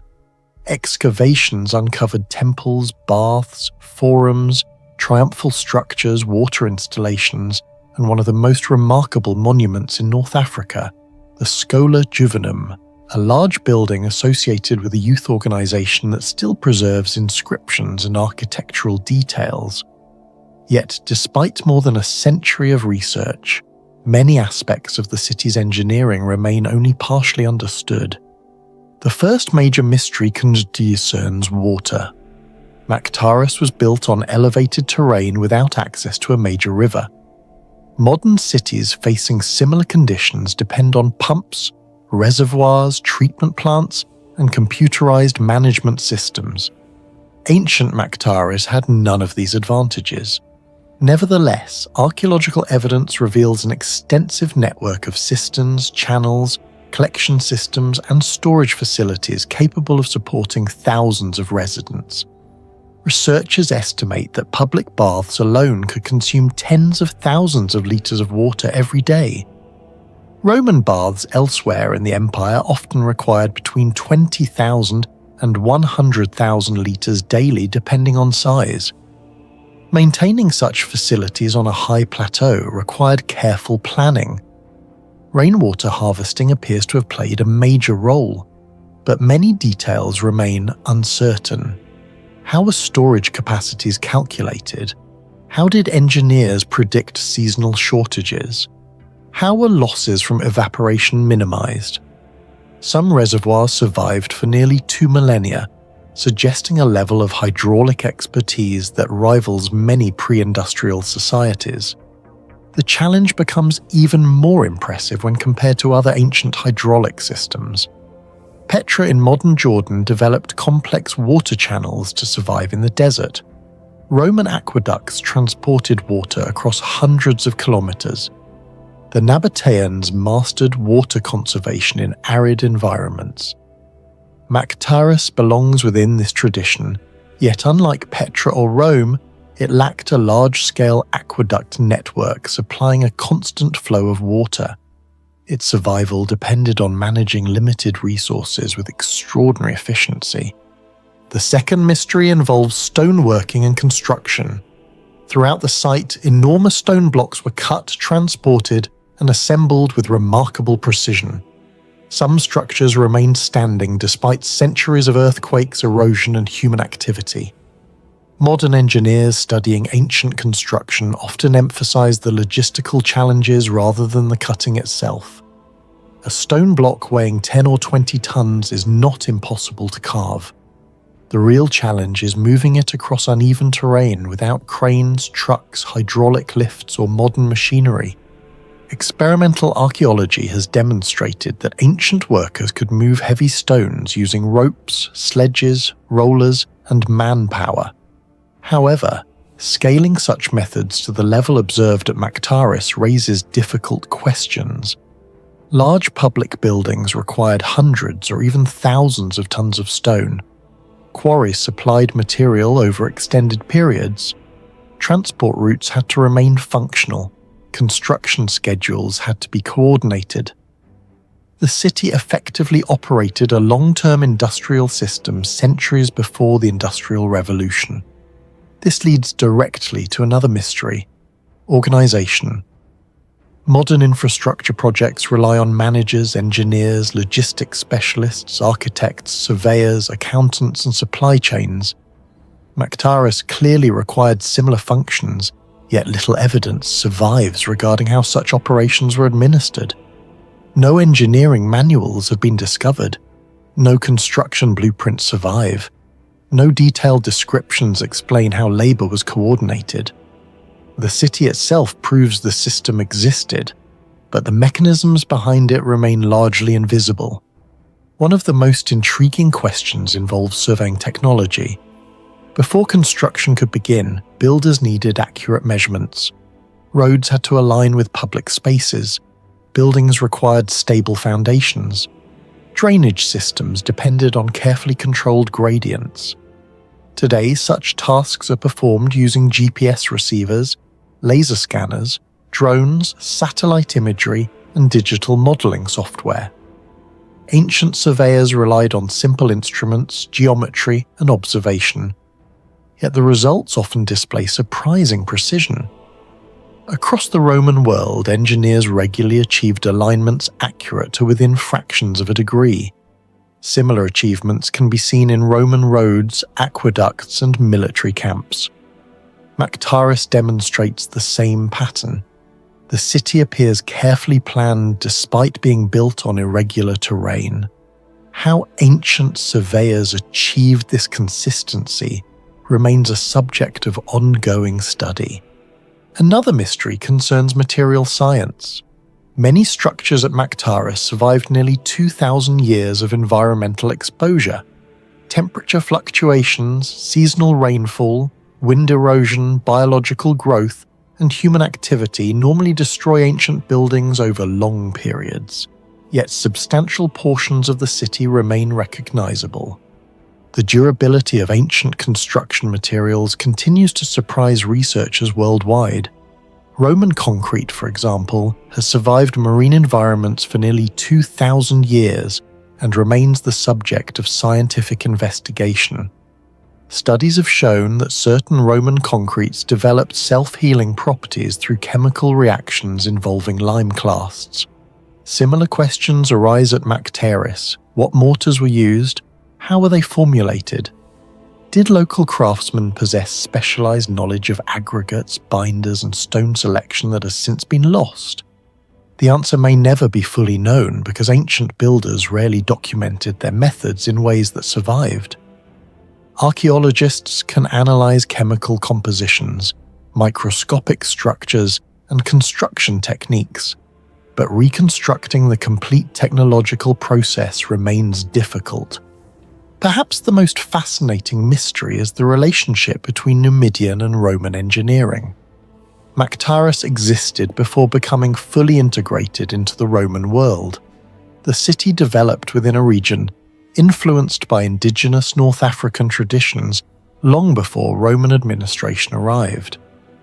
As a result, archaeologists continue debating which technological achievements originated locally and which were introduced from elsewhere. This question has broader implications. Traditional historical narratives often portray advanced engineering as something that flowed outward from major imperial centers. However, evidence from North Africa increasingly suggests a more complex reality. Indigenous societies possess their own expertise in construction, water management, agriculture, and urban organization. Mactaris may represent a fusion of Numidian and Roman knowledge rather than a simple transfer of technology in one direction.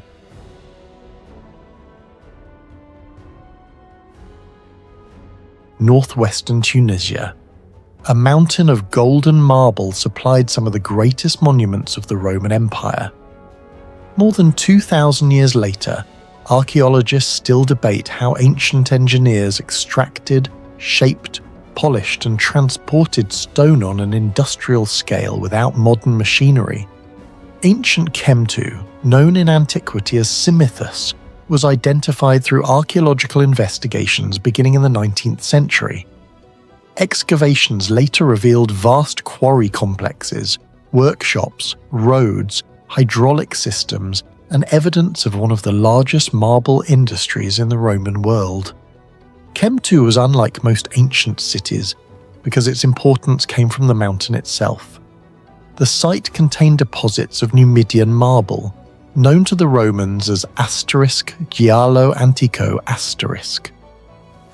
Characterized by striking yellow, gold, and reddish veining, it became one of the most valuable decorative stones in the empire. Ancient authors described it as a luxury material reserved for imperial projects, temples, and elite architecture. What makes this remarkable is its distribution. Marble from Chemtu has been identified hundreds and sometimes thousands of kilometers from its source. It appeared in Rome, Ostia, and numerous provincial cities throughout the Mediterranean. Today, transporting a single 50-ton stone block requires heavy trucks, cranes, specialized permits, and carefully planned logistics.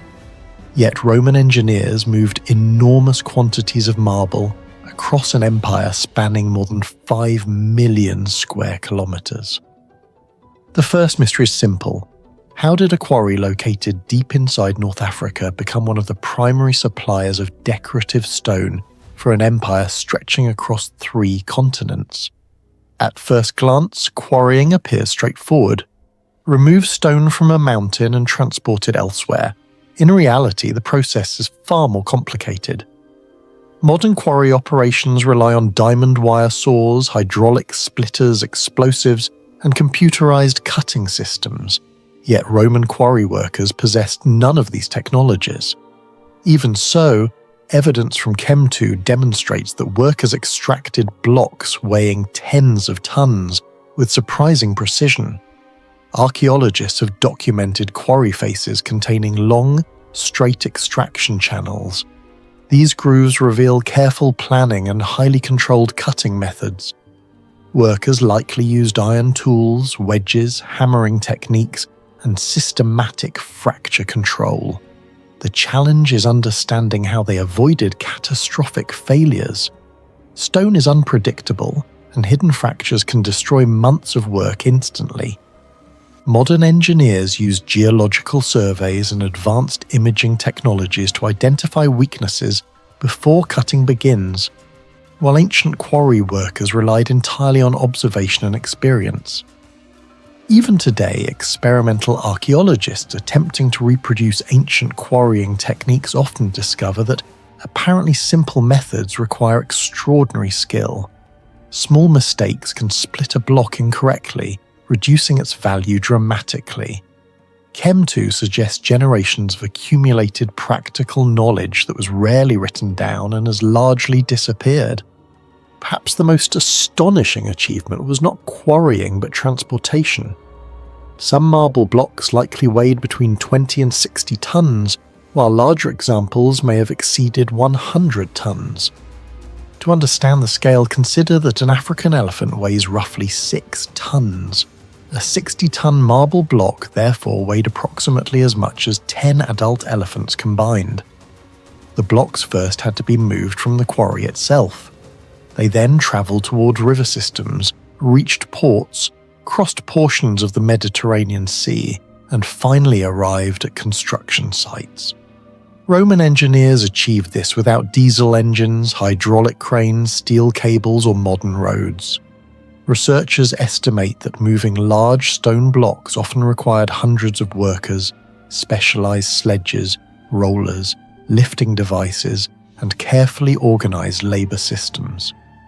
The mystery is not whether the Romans transported these stones, because the marble survives as proof. The mystery is how they accomplished the process so efficiently and repeatedly for centuries. Before extraction could begin, quarry managers needed to understand the mountain. Not every section of marble possessed the same quality.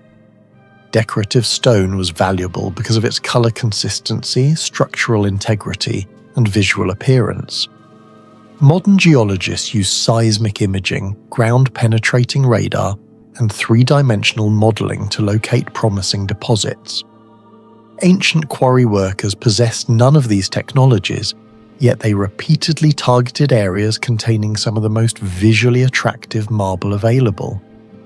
How they identified the best sections remains uncertain. Some researchers believe Roman quarry specialists developed sophisticated observational techniques based on surface patterns, fracture behavior, coloration, and geological experience accumulated across generations. If true, much of this knowledge disappeared with the collapse of the Roman industrial system.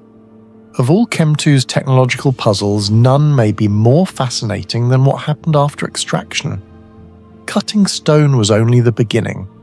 The true challenge was transforming rough marble into polished architectural masterpieces capable of decorating imperial buildings. Visitors to Roman monuments often focus on columns, statues, and architectural grandeur, yet the surfaces themselves represent a technological achievement that remains surprisingly difficult to explain in detail. Many surviving examples of Numidian marble exhibit extraordinarily smooth finishes. Even after nearly 2,000 years, some surfaces continue reflecting light with remarkable effectiveness. Creating such finishes requires removing microscopic imperfections from the stone. Modern stone processing facilities accomplish this through electrically powered polishing systems using carefully engineered abrasives.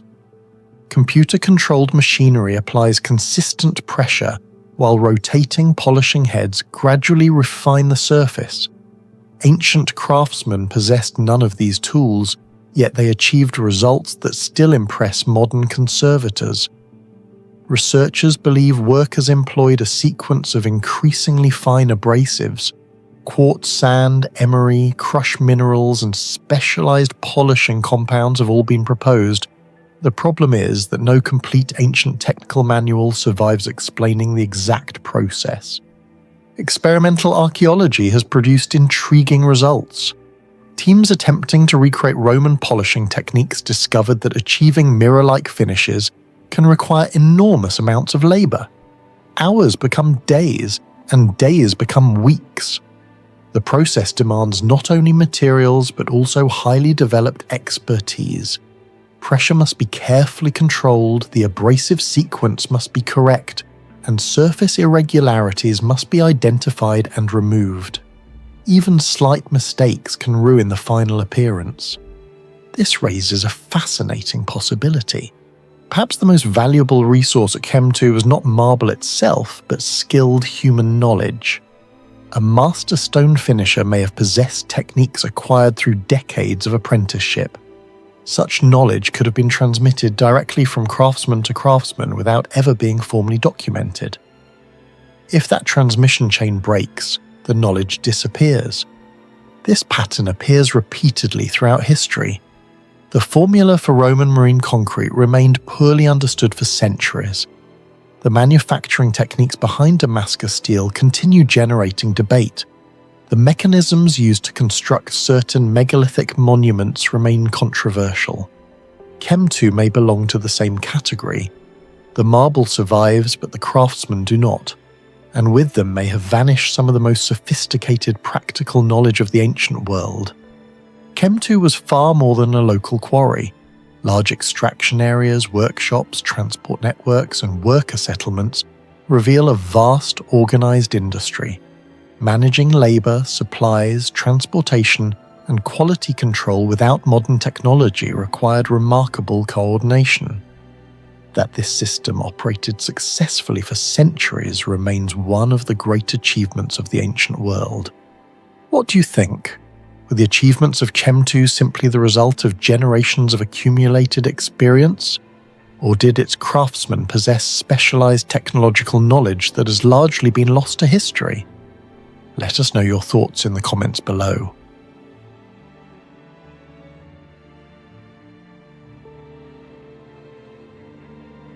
Carved into limestone cliffs overlooking the Nile in Middle Egypt, Beni Hassan preserves one of the most mysterious engineering complexes of the ancient world.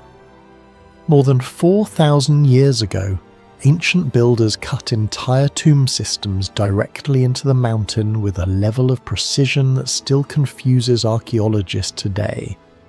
Some walls remain unnaturally flat, some pigments still look fresh, and some engineering methods discovered inside these tombs should not have survived this long in desert stone. European explorers began documenting Beni Hassan in the early 19th century, but systematic archaeological work accelerated after surveys by John Gardner Wilkinson and later Percy Newberry in the late 1800s. Researchers eventually identified nearly 40 major rock-cut tombs dating mainly to Egypt's Middle Kingdom around 2050-1710 BCE. Unlike the royal tombs of Valley of the Kings, Beni Hassan belonged mostly to regional governors and elite officials, yet many of its engineering features rivaled royal architecture. What shocked researchers was not only the artwork, but the consistency of the stonework itself. Entire chambers were excavated horizontally into limestone cliffs with remarkable symmetry despite the lack of iron tools, steel chisels, or modern surveying equipment. The first major mystery of Beni Hassan is the excavation precision. Several tomb ceilings remain almost perfectly level across chambers, stretching over 15 meters long. Even modern engineers working in limestone with hand tools would struggle to maintain such consistency inside confined underground spaces. The tomb of Khnumhotep II contains fluted columns carved directly from the living rock rather than assembled separately. This required workers to remove surrounding stone while leaving exact load-bearing supports intact. A single miscalculation could have collapsed the ceiling. Yet after nearly 4 millennia, many of these columns remained structurally stable. Researchers studying ancient Egyptian quarrying methods believe copper chisels combined with quartz sand abrasion were likely used. However, experimental archaeology has shown how slow this process actually is. In several modern reconstructions, removing only a few cubic centimeters of limestone required hours of repetitive grinding. Beni Hassan involved removing thousands of tons of stone. Even stranger are the surface finishes. Certain interior walls display smoothness levels more comparable to controlled abrasion than random hammering. Similar unexplained precision appears in sites such as Ajanta caves and parts of Petra, suggesting multiple ancient civilizations may have independently discovered advanced stone finishing techniques now lost to history. The most scientifically baffling mystery at Beni Hassan may be its pigments. Inside several tombs, reds, blacks, yellows, blues, and greens remain visible after nearly 4,000 years despite heat, dust, oxidation, and extreme desert temperature fluctuations. Summer temperatures in Upper Egypt regularly exceed 40 degrees Celsius, conditions capable of degrading most ancient organic binders. Yet many paintings still retain sharp outlines and saturated colour layers. Ancient Egyptian artists created pigments from mineral sources: red ochre from hematite, yellow from limonite, black from carbon soot, white from gypsum, and the famous Egyptian blue from a synthetic copper calcium silicate compound, often considered the world's first artificial pigment. Egyptian blue itself required heating mixtures above 851,000 degrees Celsius, an astonishing technological achievement for the Bronze Age. But the real mystery is not the pigment, it is the binder. Modern chemical analyses suggest the painters may have mixed pigments with gum arabic, plant resin, egg proteins, animal glue, or other organic compounds. However, many of these materials should have deteriorated long ago. Some painted surfaces also reveal microscopic crystal-like bonding between pigment particles and plaster layers, implying that environmental chemistry may have helped lock colours into the wall over centuries.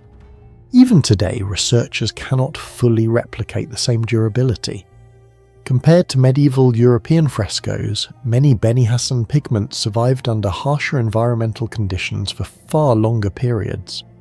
Some Roman wall paintings at Pompeii Archaeological Park faded significantly after exposure following excavation, while certain Beni Hassan paintings retained stability even after tomb openings disturbed their sealed environments. Another unexplained factor is layering precision. Microscopic studies show extremely thin paint applications, often less than a fraction of a millimetre thick, yet colour distribution remains remarkably even. This implies sophisticated grinding, filtering, and mixing processes capable of producing highly controlled pigment particles. Some Egyptologists argue that ancient workshops may have possessed specialised recipes transmitted only through elite artisan guilds. If true, the original formulas vanished thousands of years ago. Researchers examining Beni Hassan notice strange grooves and narrow channels cut near ceilings and wall intersections. Their purpose remains debated. One theory suggests these cuts functioned as primitive stress relief systems designed to redirect cracking forces through weaker fracture lines. Modern tunnel engineering uses similar principles to reduce pressure accumulation in rock structures. The remarkable survival rate of the tombs supports the possibility that ancient builders understood limestone behaviour better than previously believed. Many chambers remain stable despite thousands of years of thermal expansion, seismic vibrations, and erosion. Comparable techniques appear in some sections of Ellora caves, where entire temples were carved downward from solid basalt rock. The repeated appearance of these architectural solutions across civilizations raises a difficult question: how advanced was ancient geological knowledge? Another overlooked mystery is airflow. Some Beni Hassan chambers extend deep into the cliff yet maintain surprisingly stable internal air circulation. Engineers studying the tomb orientation suggest entrances may have been deliberately aligned with prevailing desert wind patterns to create passive pressure-driven airflow. This resembles modern passive cooling systems used in sustainable architecture today. The concept is not impossible. Ancient Persian civilizations later developed wind catchers and underground cooling systems, while Egyptian builders may have discovered simpler airflow principles much earlier through practical experimentation. If intentional, Beni Hassan would represent one of the earliest known examples of environmental engineering integrated directly into funerary architecture. The famous wrestling scenes inside Tomb 15 contain over 200 combat positions, illustrated with astonishing anatomical consistency. Muscles, joint angles, balance shifts and grappling motions are rendered with accuracy rarely associated with Bronze Age art. Some historians believe these scenes may represent formalized combat training systems rather than decorative imagery. The level of sequential movement analysis has even been compared to early motion study concepts developed thousands of years later. While such comparisons remain controversial, the artwork demonstrates an advanced observational understanding of human biomechanics. Perhaps the greatest mystery is organizational. Constructing Beni Hassan required quarry planning, geological surveying, pigment production, transportation systems, workforce coordination, and long-term structural engineering. Tens of thousands of tons of limestone had to be removed with primitive tools while maintaining architectural symmetry inside unstable cliffs. This was not random tomb carving. It resembled a coordinated industrial engineering project operating nearly 4,000 years before modern construction science emerged. The more researchers study Beni Hassan, the more the site challenges the traditional image of ancient technology as simple or primitive. What do you think was the greatest lost technology behind Beni Hassan? The precision stone cutting, the mysterious ventilation system, or the pigments that survived for 4,000 years? Share your theory in the comments below.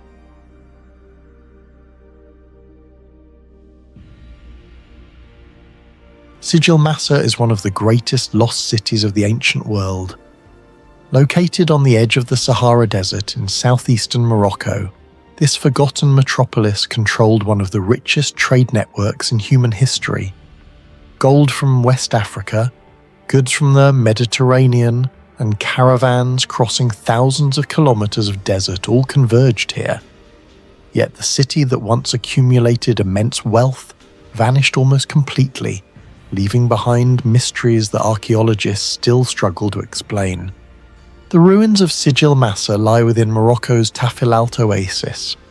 Historical descriptions survived in medieval Arabic texts, but centuries of abandonment, erosion, flooding, and human activity erased much of the city. Modern archaeological investigations beginning in the 20th century revealed traces of urban districts, irrigation systems, workshops, and evidence of large-scale commercial activity. The discoveries confirmed that Sijil Massa was not merely a desert settlement, it was one of the most important economic centers of medieval Africa. Few locations seem less suitable for sustaining a major city than the Sahara. Average annual rainfall in the Tafilalt region is often below 100 millimeters. Summer temperatures regularly exceed 40 degrees Celsius. Water is scarce, vegetation is limited, and agricultural production faces constant environmental stress. Yet historical sources describe a prosperous city surrounded by extensive palm groves and agricultural land capable of supporting tens of thousands of people. This presents a major engineering puzzle. Modern desert cities rely on pumps, pipelines, reservoirs, electrical infrastructure, and satellite monitoring systems, but Sijil Massa possessed none of these technologies. Researchers believe its survival depended on sophisticated water management systems involving canals, diversion structures, underground channels, and carefully regulated irrigation networks. However, much of this infrastructure has disappeared.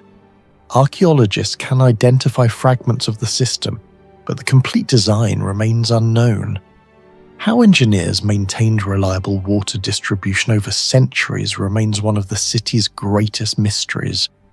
The challenge becomes even more remarkable when compared to other ancient hydraulic civilizations.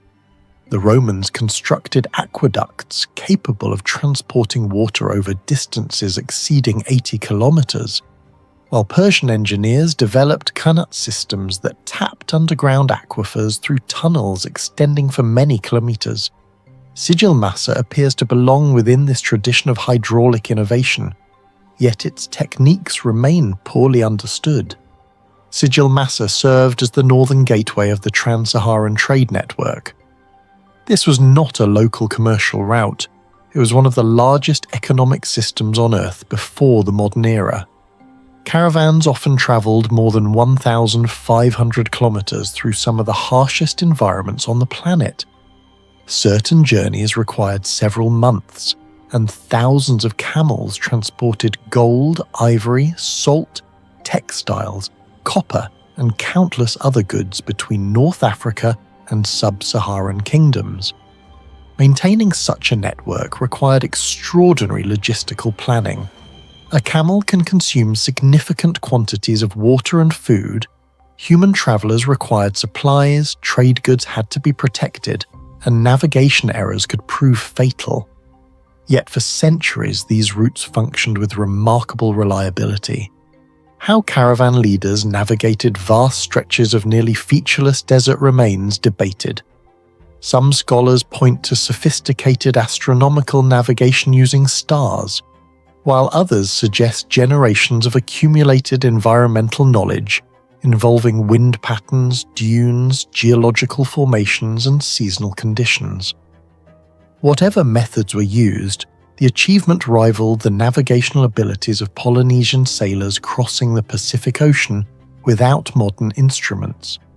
Historical accounts indicate that Sigil Massa became one of the wealthiest cities in North Africa. Managing such prosperity required more than merchants, it required administration. Taxes had to be collected, trade had to be regulated, agricultural production had to be monitored, water distribution had to be coordinated, and security had to be maintained. Today, such functions depend on databases, communication networks, and advanced bureaucratic systems. Sigil Massa had none of these advantages, yet records suggest that the city successfully managed commercial activity involving regions separated by thousands of kilometers. The administrative knowledge behind this achievement has largely vanished. Unlike some Roman or Chinese centers where extensive documentation survives, Sigil Massa left relatively few records explaining how its institutions functioned. As a result, historians can observe the outcome but not the mechanisms that produced it. Perhaps the most overlooked technological achievement of Sigil Massa was its ability to adapt to environmental extremes. The city existed in a region vulnerable to drought, flash floods, sand encroachment, and long-term climate fluctuations. Modern climate studies indicate that relatively small changes in precipitation can dramatically affect agricultural productivity in desert environments. Yet Sigil Massa endured for centuries. Its builders developed architectural solutions using mud brick and earthen construction. At first glance, these materials appear primitive. In reality, they possess remarkable thermal properties. Thick earthen walls absorb heat during the day and release it slowly at night, reducing temperature fluctuations inside buildings. Modern sustainable architecture increasingly studies similar principles. The challenge is understanding how builders optimize these techniques without formal engineering science.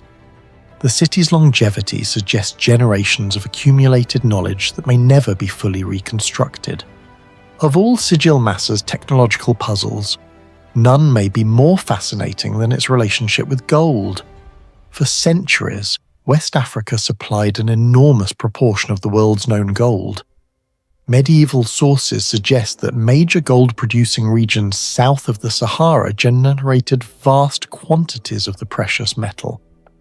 Through its strategic location, Sigil Massa became one of the principal gateways through which this wealth entered North Africa and the Mediterranean world. Gold arriving in Sigil Massa was transformed from raw material into economic power. Archaeological evidence and historical records indicate the city played a major role in gold processing, valuation, and coin circulation. This is where the mystery begins. Producing a reliable gold coinage requires far more sophistication than many people realize. Gold extracted from mines rarely possesses consistent purity. Natural gold often contains varying amounts of silver, copper, and trace elements. Without proper refinement, coins can vary significantly in value. Modern metallurgical laboratories use spectrometers, chemical analysis, and precision measurement instruments. Ancient metalworkers had none of these tools. Yet medieval Islamic gold coins achieved extraordinary commercial trust across enormous distances. Merchants in North Africa, Al-Andalus, and the Mediterranean accepted these coins because they believed their gold content was reliable. How was that trust maintained? Researchers believe skilled metallurgists employed techniques involving cupellation, alloy control, repeated melting cycles, and density-based evaluation methods. The problem is that much of the practical knowledge behind these processes was rarely documented in detail. Even today, experimental archaeologists attempting to recreate ancient refining techniques often discover that seemingly simple procedures require extensive experience and precision. Small variations in furnace temperature can alter results dramatically. Maintaining temperatures above 1000 degrees Celsius demands careful control of airflow, fuel quality, furnace geometry, and ore composition. Ancient craftsmen possessed no thermometers, yet they repeatedly achieved successful outcomes. Some historians argue that master metallurgists relied upon visual cues, flame color, sound, and centuries of transmitted expertise. If true, this would represent an extraordinarily sophisticated technological tradition largely lost to history. The scale of the operation raises additional questions. Historical estimates suggest that trans-Saharan trade moved enormous quantities of gold over many centuries. Some researchers believe that during certain periods, West African sources may have supplied a substantial portion of the gold circulating throughout the Mediterranean economy. If Sigil Massa served as a major redistribution center, then its merchants and metal workers were effectively participating in one of the largest precious metal supply chains on Earth. Yet the infrastructure supporting this system remains only partially understood. Where were the refining workshops? How were purity standards enforced? How were fraudulent coins detected? How was gold securely stored, transported, and exchanged? The archaeological record provides fragments of answers, but not the complete picture. As a result, the metallurgical expertise of Sigil Massa remains one of the most intriguing unsolved technological mysteries of the medieval world. The greatest mystery may be not how Sigil Massa rose, but how it vanished. Political unrest, warfare, economic change, shifting trade routes, and environmental pressures likely all contributed to its decline. Like many ancient cities, it appears to have faded due to multiple factors, eventually disappearing beneath the sands. What do you think? Was Sigil Massa simply a successful trading city? Or did its inhabitants possess engineering and metallurgical knowledge far more advanced than historians currently understand? Let us know your thoughts in the comments below.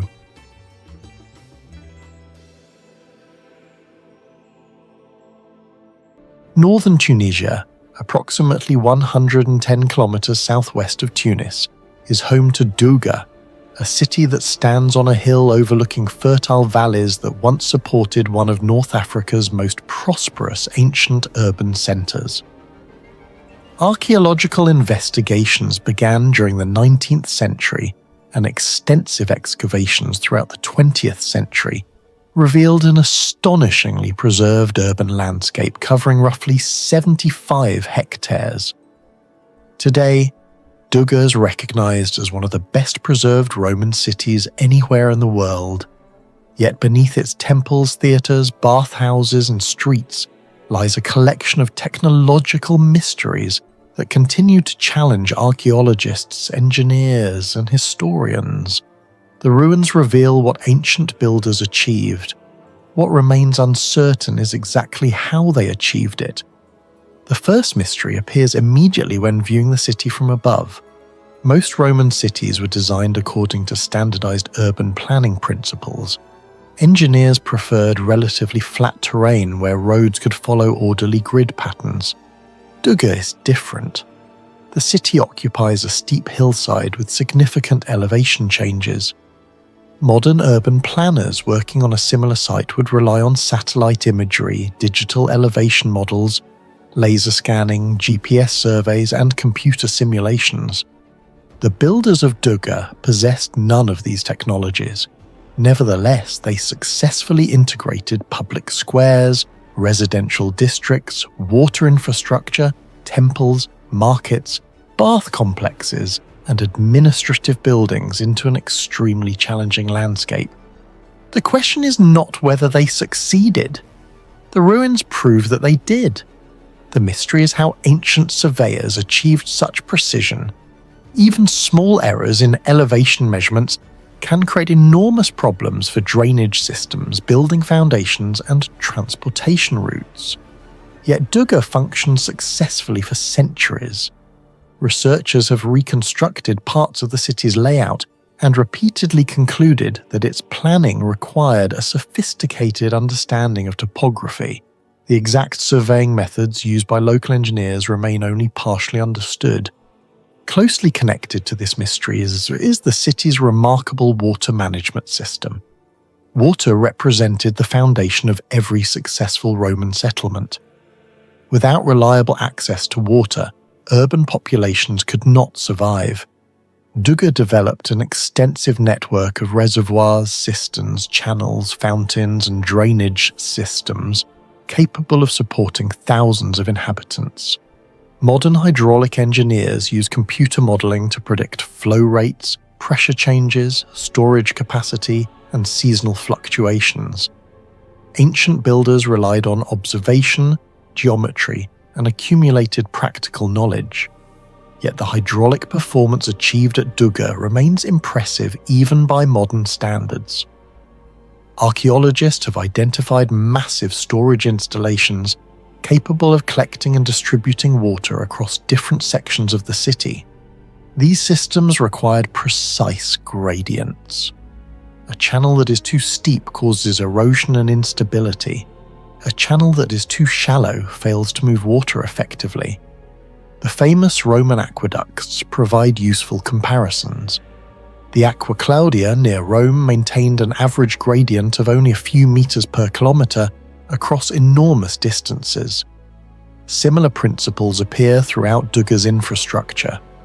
The challenge becomes even greater because the city occupies uneven terrain. Researchers can measure the surviving structures, but they still debate how ancient engineers calculated and maintained such accuracy without modern instruments. Another mystery concerns construction logistics. Dugge contains monumental buildings constructed from enormous stone blocks weighing several tons. The Capitol, completed during the 2nd century AD, remains one of the finest examples of Roman architecture in Africa. Massive columns, heavy stone elements, and precisely fitted masonry continue to dominate the site. Modern construction companies use cranes, hydraulic lifting systems, reinforced vehicles, and advanced engineering software to move comparable materials. Ancient builders possessed ropes, pulleys, wooden cranes, animal power, and human labor. Historical sources confirm that Roman engineers developed sophisticated lifting technologies.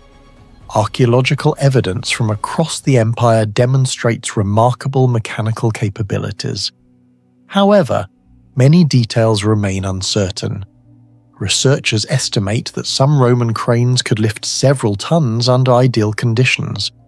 Yet transporting large stone blocks uphill across rugged terrain introduces additional complications. Similar questions arise at other famous archaeological sites.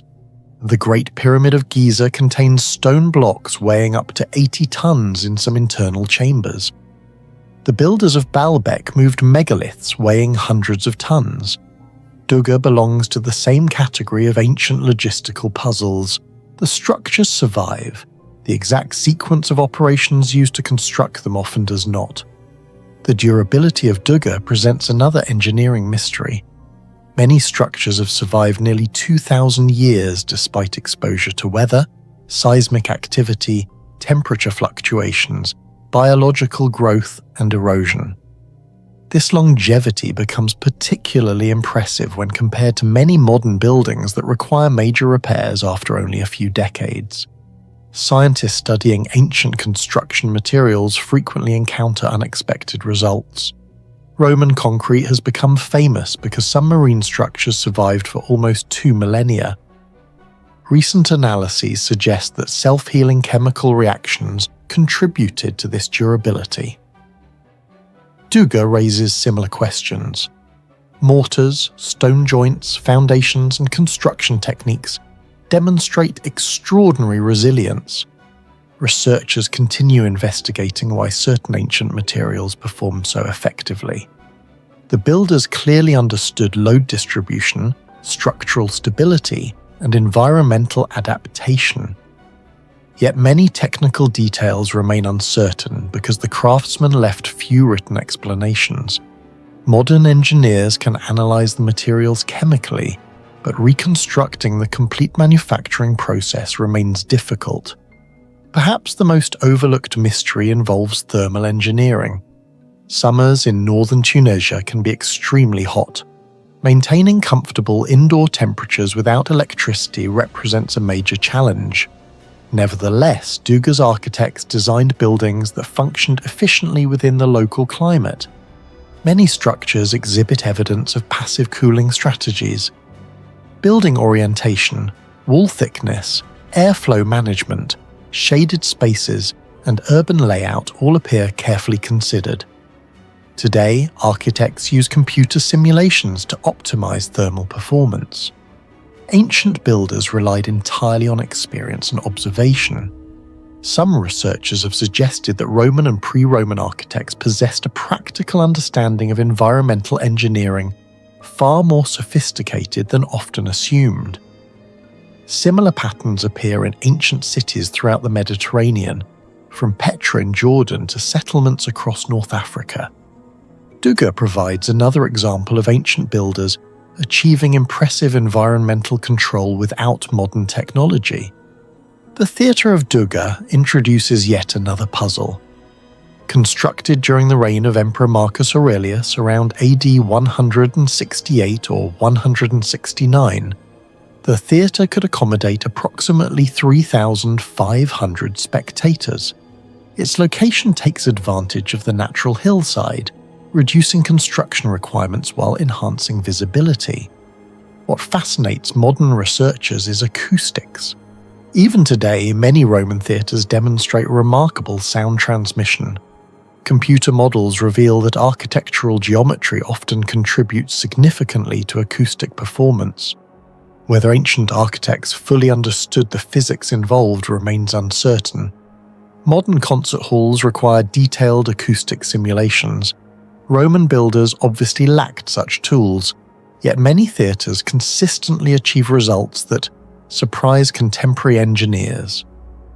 Duga's theatre joins a long list of ancient structures where performance appears to exceed expectations based solely on trial and error. Beyond individual technologies lies a larger mystery involving cultural knowledge transfer. Duga was not originally a Roman city. Before Roman domination, the settlement belonged to the Numidian world and maintained strong connections with Punic traditions originating from Carthage. Over centuries, indigenous, Punic, and Roman influences blended together. This creates a significant challenge for historians. Which technologies originated locally? Which arrived from Carthage? Which were introduced by Roman engineers? The archaeological evidence often reveals the final result but not the path by which knowledge developed. Many historians increasingly view ancient technological progress as a process of cultural exchange rather than isolated invention. Duga may represent one of the best examples of this phenomenon. The city appears to preserve engineering traditions accumulated over generations and across multiple civilizations. Cyrene, on the green mountain plateau of northeastern Libya, should never have become one of the richest cities in the ancient Mediterranean. Built hundreds of kilometers from major rivers and surrounded by semi-arid landscapes, the city somehow sustained tens of thousands of people, constructed monumental temples rivaling those of Greece itself, and controlled a biological resource so valuable that ancient writers compared it to silver. More than 2,000 years later, archaeologists can still walk through its streets, study its engineering, and measure its monuments. Yet some of the most important questions remain unanswered. How did Cyrene master water management in such a difficult environment? How did its builders move enormous stone blocks across rugged terrain? And perhaps, most mysterious of all, what exactly was silphium, the legendary plant that made Cyrene one of the wealthiest cities in the ancient world before disappearing forever? Founded around 631 BCE by Greek settlers from Thera, Cyrene grew into the leading city of the region known as Cyrenaica. Systematic archaeological investigations began during the 19th century and expanded significantly throughout the 20th century under Italian, British, American and Libyan teams. Excavations revealed an enormous urban complex covering several square kilometers, including temples, theaters, fountains, aqueducts, workshops, necropolises and public buildings. Today, Cyrene is recognized as one of the best preserved Greek cities outside Greece itself. Yet every excavation seems to uncover new mysteries. One of the first questions researchers face is simple: how did this city survive? Cyrene was established approximately 600 meters above sea level on the Jebel Akhdar plateau. Although the region receives more rainfall than much of Libya, it remains vulnerable to drought and seasonal variability. Ancient populations depended entirely on reliable water supplies. Archaeologists have identified springs, reservoirs, underground channels, and extensive distribution systems throughout the city. The most famous water source was the Spring of Apollo, which supplied fresh water to the urban centre. What continues to intrigue engineers is the precision of the hydraulic network. Water systems require carefully controlled gradients. If channels are too steep, erosion occurs. If they're too shallow, water stagnates. Modern engineers use surveying equipment capable of millimetre accuracy, yet ancient Cyrene possessed no such technology. Even so, the system functioned effectively for centuries. The mystery resembles questions surrounding Roman aqueducts, some of which maintained gradients of only a few centimetres per kilometre. In both cases, the practical knowledge behind the measurements remains only partially understood. The Temple of Zeus at Cyrene was among the largest Greek temples ever constructed. Measuring roughly 70 by 30 meters, it rivaled major sanctuaries in mainland Greece. Many of its limestone blocks weighed several tons. Today, cranes can lift such materials effortlessly, but ancient builders had only ropes, wooden frameworks, animal power, and human labor. Researchers estimate that moving a single block weighing 10 to 20 tons across uneven terrain would have required sophisticated planning and coordination. Yet construction continued on a monumental scale for generations. The same puzzle appears at the Parthenon, the temples of Sicily, and even the pyramids of Egypt. The structures survive, but the engineering manuals do not. No surviving documents explain precisely how Cyrene's builders organized transportation, lifting systems, workforce management, or construction sequencing. Only the results remain. Stretching for more than 10 kilometers around the city lies one of the largest ancient necropolises in the Mediterranean world. Thousands of tombs were carved directly into limestone hillsides. Some contain elaborate chambers, sculpted facades, and carefully engineered interiors. Creating such structures required understanding local geology. A poorly placed excavation could trigger collapses, fractures, or instability. Modern underground construction depends on geological surveys, stress analysis, and engineering calculations, yet ancient workers possessed none of these tools. Even so, many tombs have survived for over 2 millennia. Researchers still debate how ancient builders assessed rock quality and structural safety with such consistency. Of all Cyrene's mysteries, none is more extraordinary than silphium. Unlike temples or monuments, silphium has vanished completely. Ancient writers including Herodotus, Theophrastus, Pliny the Elder, and others describe the plant as one of the most valuable resources in the Mediterranean. Its economic importance was so immense that Cyrene placed images of silphium on its coins for centuries. The plant became the symbol of an entire civilization. Historical records suggest silphium was used as a medicine, spice, perfume ingredient, food additive, and possibly even a contraceptive. Pliny described it as being worth its weight in silver, and some ancient sources imply that demand extended across the Roman world. This raises a remarkable possibility. Cyrene may have controlled what was essentially an ancient biotechnology industry. Today, pharmaceutical companies invest billions of dollars searching for biologically active compounds in plants.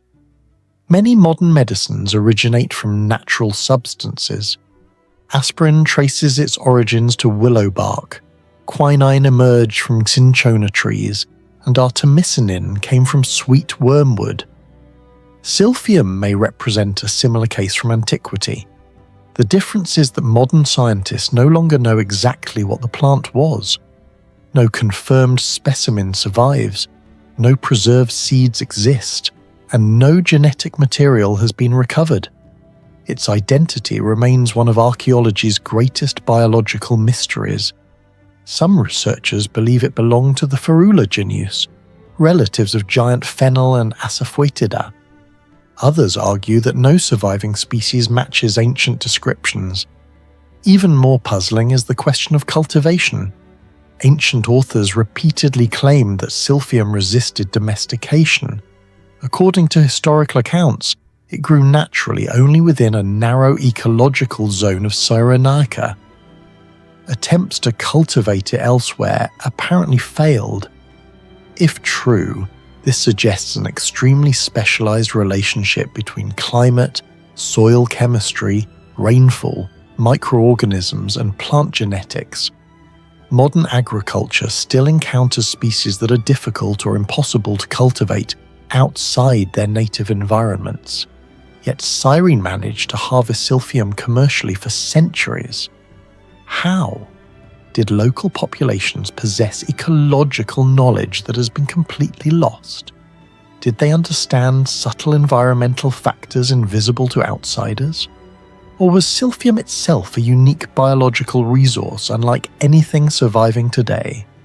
The mystery deepens further when examining its disappearance. Ancient sources report declining populations during the Roman period. Overharvesting is often blamed. Climate change has also been proposed and habitat degradation may have contributed, yet researchers remain uncertain.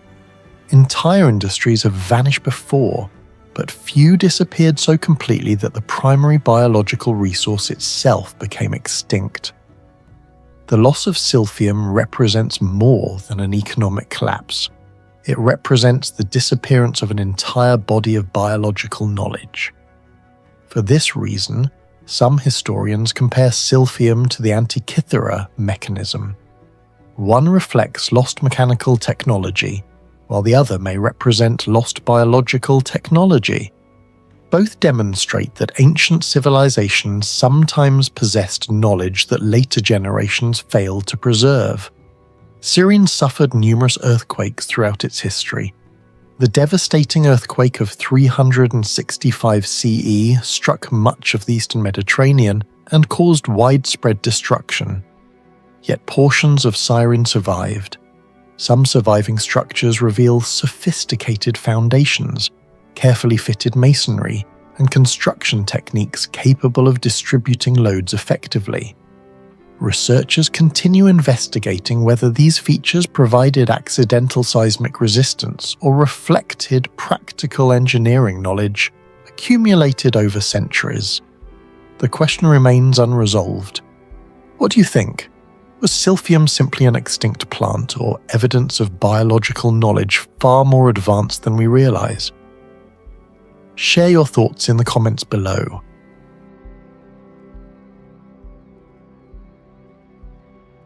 Southern Egypt holds one of the strangest structures ever built beside the Nile. About 45 kilometers north of Aswan, Temple of Komombo rises from the desert like a medical archive carved in stone. Built mainly during the Ptolemaic period between 180 and 47 BCE, the temple contains something almost no other ancient Egyptian site possesses in such detail. Engraved surgical instruments, anatomical scenes, healing rituals and architectural systems that some researchers believe may point to one of the ancient world's earliest hospital-like complexes. For over 2,000 years, floods, earthquakes, salt erosion and extreme desert heat should have erased these carvings, yet many remain astonishingly sharp. The deeper archaeologists studied Komombo, the stranger the site became. European explorers documented Komombo extensively during the late 18th and early 19th centuries after Napoleon's expedition into Egypt. At the time, much of the structure was buried beneath Nile sediment and local settlements. Excavations later revealed crocodile catacombs, underground chambers, medical carvings, astronomical alignments, and one of the most unusual symmetrical temple designs in Egyptian history. What initially appeared to be a standard religious structure slowly transformed into one of archaeology's greatest engineering and scientific mysteries. The most controversial feature of Komombo is a wall often called the medical panel. Carved into the sandstone are detailed depictions of scalpels, forceps, bone saws, surgical hooks, medicine containers, and instruments resembling speculums and clamps. Some tools look remarkably similar to instruments later used in Greco-Roman surgery more than a century afterward. Many Egyptologists argue these are purely symbolic ritual objects connected to healing gods, but others believe the carvings may preserve genuine medical knowledge developed through centuries of observation along the Nile civilization. The Edwin Smith Papyrus, one of the oldest known medical texts on Earth, dating to around 1600 BCE but likely copied from older sources, already described treatments for fractures, wounds and cranial injuries with surprising rationality. Komombo may represent the architectural continuation of that medical tradition. What makes the mystery deeper is the environment itself. The temple sits in a region where summer temperatures regularly exceed 40 degrees Celsius. In such heat, infection spreads rapidly. Yet Komombo's layout contains features that appear unusually optimized for airflow and cooling. Narrow corridors create pressure differences that channel wind through the structure. Certain chambers remain noticeably cooler than outside temperatures even today. Researchers have identified channels cut into sections of the stone flooring that may have directed water through parts of the complex. Some believe these systems helped regulate humidity and reduce insects near ritual or treatment areas. If true, Komombo may have incorporated primitive environmental sanitation techniques over 2,000 years before modern hospital ventilation systems emerged. Comparisons are often made to Roman bath engineering or the later medical compounds of the Islamic Golden Age, but Komombo predates many of those developments. Even stranger nearby discoveries of crocodile mummies revealed evidence of surprisingly advanced biological handling. CT scans of some specimens showed careful internal treatment and preservation methods optimized against decomposition. The chemical mixtures used in mummification, including natron salts, oils and resins, demonstrate practical knowledge of antibacterial preservation long before microorganisms were understood scientifically. Some researchers now speculate that Egyptian embalmers unintentionally developed early empirical chemistry through centuries of experimentation with decomposition and preservation. If that idea is correct, Komombo may not simply have been a temple. It may have functioned as a centre where medicine, biology, chemistry and religion merged into a single system of ancient scientific practice. Unlike most Egyptian temples, Komombo was designed as a nearly perfect double structure. One half honoured Sobek, the crocodile god associated with fertility in the Nile. The other honoured Horus, the elder. 2 entrances, 2 sanctuaries, 2 parallel ceremonial systems. The level of symmetry is extraordinary considering the engineering limitations of the time. Modern laser surveys show that major axes of the temple maintain alignment precision within extremely small margins, despite more than 2 millennia of earthquakes, shifting sediments, and erosion from the Nile. Maintaining such balance on soft riverbank foundations should have been incredibly difficult. Ancient builders likely used rope grids, stellar observations, and geometric measurements based on shadow tracking. But reproducing this degree of structural harmony without modern instruments remains difficult even for contemporary reconstruction teams. Some engineers compare Komombo's precision to portions of Karnak Temple Complex or Temple of Edfu, yet Komombo remains unique because nearly the entire complex operates as a mirrored architectural organism. The design almost feels less like symbolic art and more like controlled engineering. Komombo exists in one of the worst possible environments for sandstone preservation. Daily temperature swings create expansion fractures. Nile moisture carries dissolved salts into the stone pores. As water evaporates, salt crystals expand internally and slowly destroy the rock. Modern conservation experts call this one of the most aggressive erosion processes affecting ancient monuments. Yet many carvings at Komombo remain surprisingly sharp. Geological studies found unusually hardened outer layers on some blocks, containing elevated silica concentrations and mineral crystallization patterns that may have slowed weathering. Some researchers suspect the builders used mineral-rich surface treatments or protective coatings now mostly lost to history. This theory gained attention because similar preservation anomalies appear at Dendera Temple Complex and parts of Abu Simbel temples. No one fully understands how these surfaces survived so effectively for over 2,000 years under repeated thermal stress. Even modern concrete structures near water often deteriorate severely within decades. Komombo's association with Sobek transformed the area into one of Egypt's largest crocodile cult centres. Hundreds of crocodile mummies were discovered in nearby chambers and catacombs, but the preservation quality shocked researchers. Some crocodiles appear to have been selectively raised under controlled conditions. Others show healed injuries, suggesting prolonged care before death. Certain specimens were wrapped using techniques optimized differently depending on body size and decomposition risk. Modern scans revealed surprisingly deliberate internal treatment methods. Ancient embalmers removed organs strategically to slow bacterial decay, then packed cavities with resins and natron mixtures possessing natural antimicrobial properties. From a biochemical perspective, Egyptian mummification accidentally exploited principles similar to dehydration preservation and salt-based bacterial suppression. The sheer scale of experimentation over centuries may have allowed Egyptian specialists to refine preservation chemistry through observation alone. In a strange way, Komombo may preserve evidence of one of humanity's earliest long-term biological research traditions. Ancient Egypt survived because of the Nile flood cycle.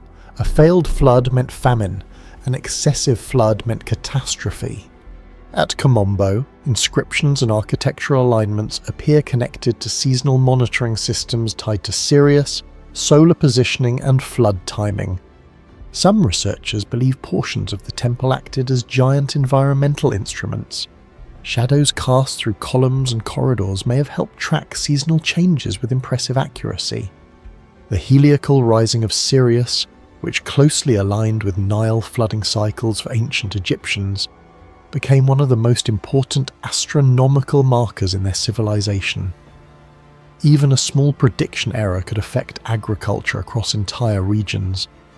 This places Kom in the same category as ancient observational complexes like Abu Simbel temples, where sunlight penetrates deep into the sanctuary on specific days of the year. The difference is that Kom combined astronomy, medicine, religion, hydrology and engineering inside one integrated structure. Do you think the engineers of Kom truly understood advanced structural science thousands of years ago? Or is there still something about this ancient civilization we have completely misunderstood? Share your thoughts in the comments below.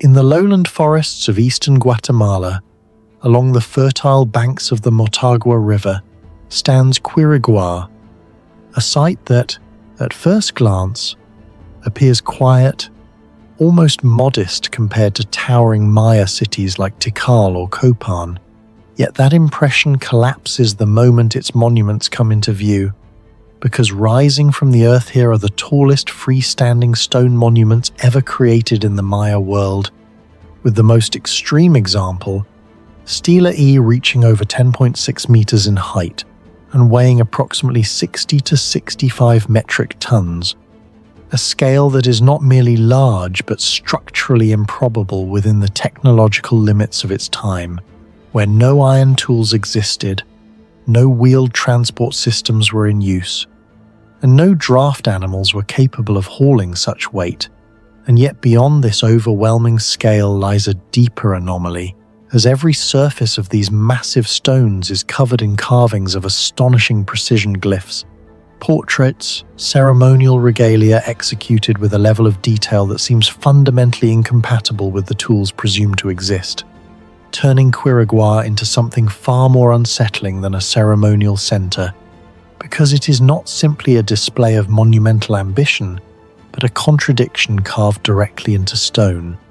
Among all the mysteries at Quiriguá, one stands out with particular intensity: the precision of its carvings, because these are not rough symbolic engravings, but deeply incised, geometrically controlled compositions that remain consistent across entire monument faces, where each stela functions as a vertical historical document recording calendrical dates through the Maya long count system, along with royal genealogies and mythological references tied to rulers such as Kak Tiliwu Chan Yopat, who governed during the 8th century and commissioned many of the largest monuments following Quiriguá's political victory over Copan in the year 738.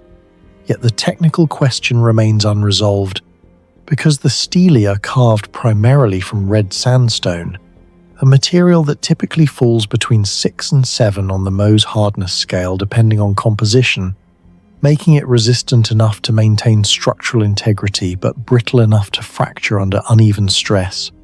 While the tools available to Maya artisans are believed to have included obsidian blades with hardness around 5 to 5.5, extremely sharp yet fragile, jadeite or greenstone tools ranging from 6.5 to 7 in hardness, and hammerstones made of harder rock, which initially appears plausible until experimental archaeology introduces complications, as attempts to replicate even small glyph carvings using these materials consistently produce irregular groove depths, microchipping along edges, and progressive loss of fine detail under repeated strikes. Whereas the carvings at Quiriguá display consistent line depth, smooth internal surfaces, and minimal edge fracturing even in intricate glyph clusters only a few centimeters wide, suggesting either the existence of an unknown abrasion and polishing technique or a far more advanced and systematic workflow than simple percussion carving models can account for. And this becomes even more problematic when examining depth control, because unlike flat inscriptions at many other Maya sites, Quiriguá's stelae employ high-relief carving in which figures emerge from the stone in layered depth, with faces, headdresses, jewelry, and textiles rendered in complex overlapping planes that require precise spatial planning before carving begins, a method for measuring relative depth without modern instruments, and a controlled material removal process that avoids catastrophic fracture. Processes which in modern stoneworking would involve calipers, graduated chisels, and staged reduction techniques, none of which have been definitively identified in the archaeological record at Quirigua. While the symmetry of human faces and body proportions further intensifies the problem, as deviations are minimal to the point that they imply either the use of pre-drawn templates applied directly onto stone surfaces or a level of spatial cognition that exceeds expectations for manual freehand carving. And when time investment is considered, the contradiction deepens, because carving a monument such as Stela E based on modern replication estimates could require thousands of labor hours. Yet Quirigua's peak period of monument production lasted only a few decades, during which multiple large stelae and zoomorphic sculptures were completed with comparable precision, forcing a logistical dilemma in which either the workforce was far larger and more specialized than current models suggest, or the carving process itself was significantly more efficient than experimental archaeology has been able to reproduce, neither of which is strongly supported by existing evidence. And when compared to other sites, the uniqueness of Quirigua becomes even more pronounced, because at Copan carvings are refined but generally smaller in scale. At Palenque relief work is elegant but less deeply incised, and at Tikal monumental emphasis shifts toward architecture rather than sculptural detail. While outside Mesoamerica, Egyptian reliefs at Karnak demonstrate precision, supported by copper and later bronze tools, and Mesopotamian carvings often sacrifice depth for surface clarity, whereas Quirigua alone achieves maximum scale and maximum detail simultaneously, without evidence of metal tool dependence, creating a technical profile that does not align cleanly with any known ancient stoneworking tradition.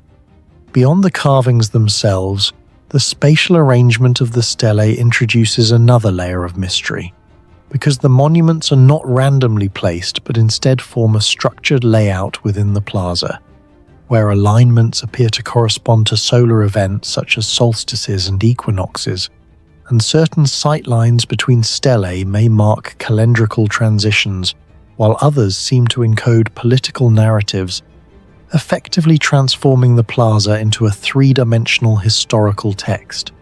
Yet as with the carving techniques, there is no surviving blueprint and no written manual explaining the system, leaving only the physical arrangement as evidence of an underlying logic that has not been fully reconstructed. Quirigua forces a confrontation with a deeper issue in archaeology, which is the gap between what is preserved and what is understood, because we can observe the results in the form of massive stones, precise carvings, and structured layouts, and we can attempt to reconstruct possible methods involving stone tools, organized labor, and astronomical observation. But between these layers lies a missing component: the exact processes, techniques, and knowledge systems that made such outcomes possible. And this absence is not trivial, as it represents an entire technological language that has been lost. And nowhere is that loss more visible than in the carvings themselves, where lines cut into stone display a level of control and confidence that should not exist under the limitations typically assigned to the ancient world. So what do you think really made this level of precision possible, and are we underestimating ancient technology? Tell me your thoughts in the comments below. Over the valley of Tepoztlan, a stone temple stands on the edge of a mountain cliff more than 2,300 meters above sea level. No wheels, no steel tools, no draft animals. Yet centuries ago, the Aztecs built a ceremonial structure in one of the most inaccessible locations in central Mexico and aligned it with the sky itself. Teposteco had never truly been lost because local communities always knew of the shrine. But formal archaeological investigation began in the late 19th and early 20th centuries, when researchers documented the surviving temple, stairways, terraces and ritual platform associated with the worship of Tepostecatl, the Aztec god linked to Pulquia fertility and altered spiritual states. What shocked researchers was not the size of the structure, it was where it had been built, directly on unstable volcanic mountain rock with steep drop-offs surrounding the site. The greatest mystery surrounding Teposteco is not its architecture, it is its relationship with the sky. Several researchers believe the temple was deliberately aligned with specific solar movements, particularly seasonal sunrise positions linked to ritual calendars. During certain times of the year, sunlight enters the structure at unusually precise angles, despite the extremely irregular mountain terrain surrounding it. That detail sounds simple until the geography is examined. Unlike flat ceremonial cities such as Teotihuacan, Teposteco sits inside a mountainous environment where the visible horizon is distorted by cliffs and volcanic ridges. This means Aztec astronomers could not rely on ordinary horizon observations alone. They had to compensate for changing elevation angles, shifting sunrise positions through the year, and visual obstruction caused by the surrounding peaks. Modern archaeoastronomers calculate that even a 1-degree alignment error could shift sunrise observations by several meters across the temple platform. Yet the structure appears intentionally oriented rather than randomly placed. This raises a difficult question. How did a civilization without telescopes, optical lenses, or modern surveying instruments achieve astronomical positioning and terrain this complex? Some historians compare the challenge to the solar alignments of Machu Picchu, where the Inca used mountain horizons as astronomical markers. Others compare it to the Maya observatory systems at Chichen Itza, where architecture synchronized with equinox shadows and solar cycles. But Teposteco differs in one crucial way. The site was not constructed inside a massive urban center. It was isolated on a mountain ridge, making every observation exponentially harder. Researchers studying Mesoamerican astronomy know that Aztec calendars tracked the solar year with extraordinary precision. The Xiuhpohualli calendar measured 365 days, while ritual cycles coordinated agriculture, ceremonies, and celestial events. However, Teposteco suggests something more advanced, field astronomy adapted to mountainous topography. Some scholars believe priests may have spent decades observing sunrise positions from the mountain before construction even began. Others propose that nearby peaks acted as natural astronomical markers, functioning almost like giant horizon instruments. No written Aztec document fully explains the method, and that silence is part of the mystery. Building Teposteco should not have been practical. The temple sits atop a steep volcanic mountain with narrow access routes and unstable rock surfaces.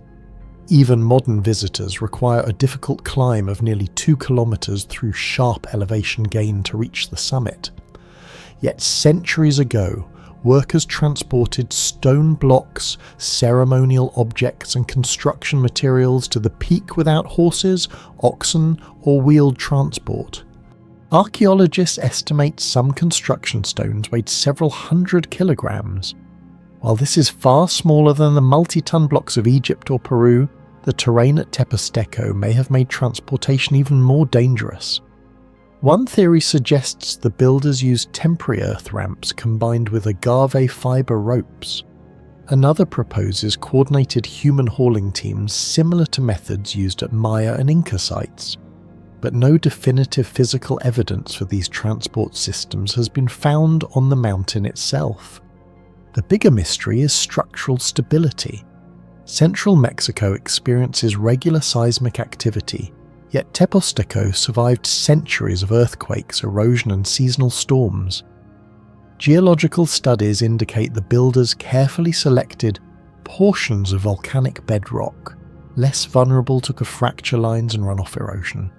Some researchers believe the temple employed primitive seismic flexibility, a technique where stones are fitted with slight movement tolerance rather than rigid locking. This concept resembles earthquake-resistant masonry observed in Inca architecture thousands of kilometers away in Peru. If true, it would suggest independent development of sophisticated anti-seismic engineering in multiple ancient American civilizations. Another unexplained feature of Teposteco involves sound. The mountain basin surrounding the temple creates unusual echo behavior. Certain points near the structure amplify voices and percussion in ways that feel unnatural, almost theatrical. This matters because Mesoamerican ritual culture relied heavily on drums, chants, shell trumpets, and rhythmic resonance. Some acoustic researchers suggest the site may have been intentionally chosen for its natural sound amplification properties. In other words, the mountain itself became part of the ritual architecture. Comparable phenomena appear elsewhere in the ancient world. At Chichen Itza, clapping near El Castillo produces an echo resembling the cry of the Quetzal bird. In Machu Picchu, granite terraces reflect sound with unusual clarity. Greek theatres such as Epidaurus use geometry to project voices across massive distances. Teposteco may represent a similar understanding of environmental acoustics, but achieved through natural geography rather than engineered amphitheatres. Most major Aztec ceremonial centres were connected to trade networks, water systems, and large populations. Teposteco was different. The site was isolated, difficult to access, and strategically impractical for warfare or commerce. This suggests the mountain itself held sacred meaning beyond ordinary religious symbolism. Ancient Nahua traditions associated mountains with portals between worlds, places where gods, storms, caves, and celestial forces intersected. Teposteco's elevation, fog, and extreme landscape may have transformed the site into a ritual boundary between the human and divine realms. Local legends still describe strange lights, unexplained sounds, and spiritual encounters around the mountain. While science cannot verify such stories, the persistence of these traditions across centuries reveals how deeply the location affected human perception. Unlike gigantic monuments such as the pyramids of Giza or Teotihuacan, Teposteco's mystery comes from precision hidden inside difficulty. A mountaintop temple aligned with celestial cycles, a structure surviving earthquakes on unstable volcanic rock, possible acoustic engineering embedded into natural cliffs. Astronomical observations performed without modern instruments in terrain where the horizon itself becomes distorted. The more researchers study Teposteco, the harder it becomes to dismiss the sophistication of ancient Mesoamerican engineering and skywatching traditions. Because the real mystery may not be how the temple was built. It may be how much scientific knowledge was lost with the civilization that built it. What do you think was the true purpose of Teposteco? A sacred observatory, a ritual gateway, or evidence of forgotten engineering knowledge? Let us know in the comments below.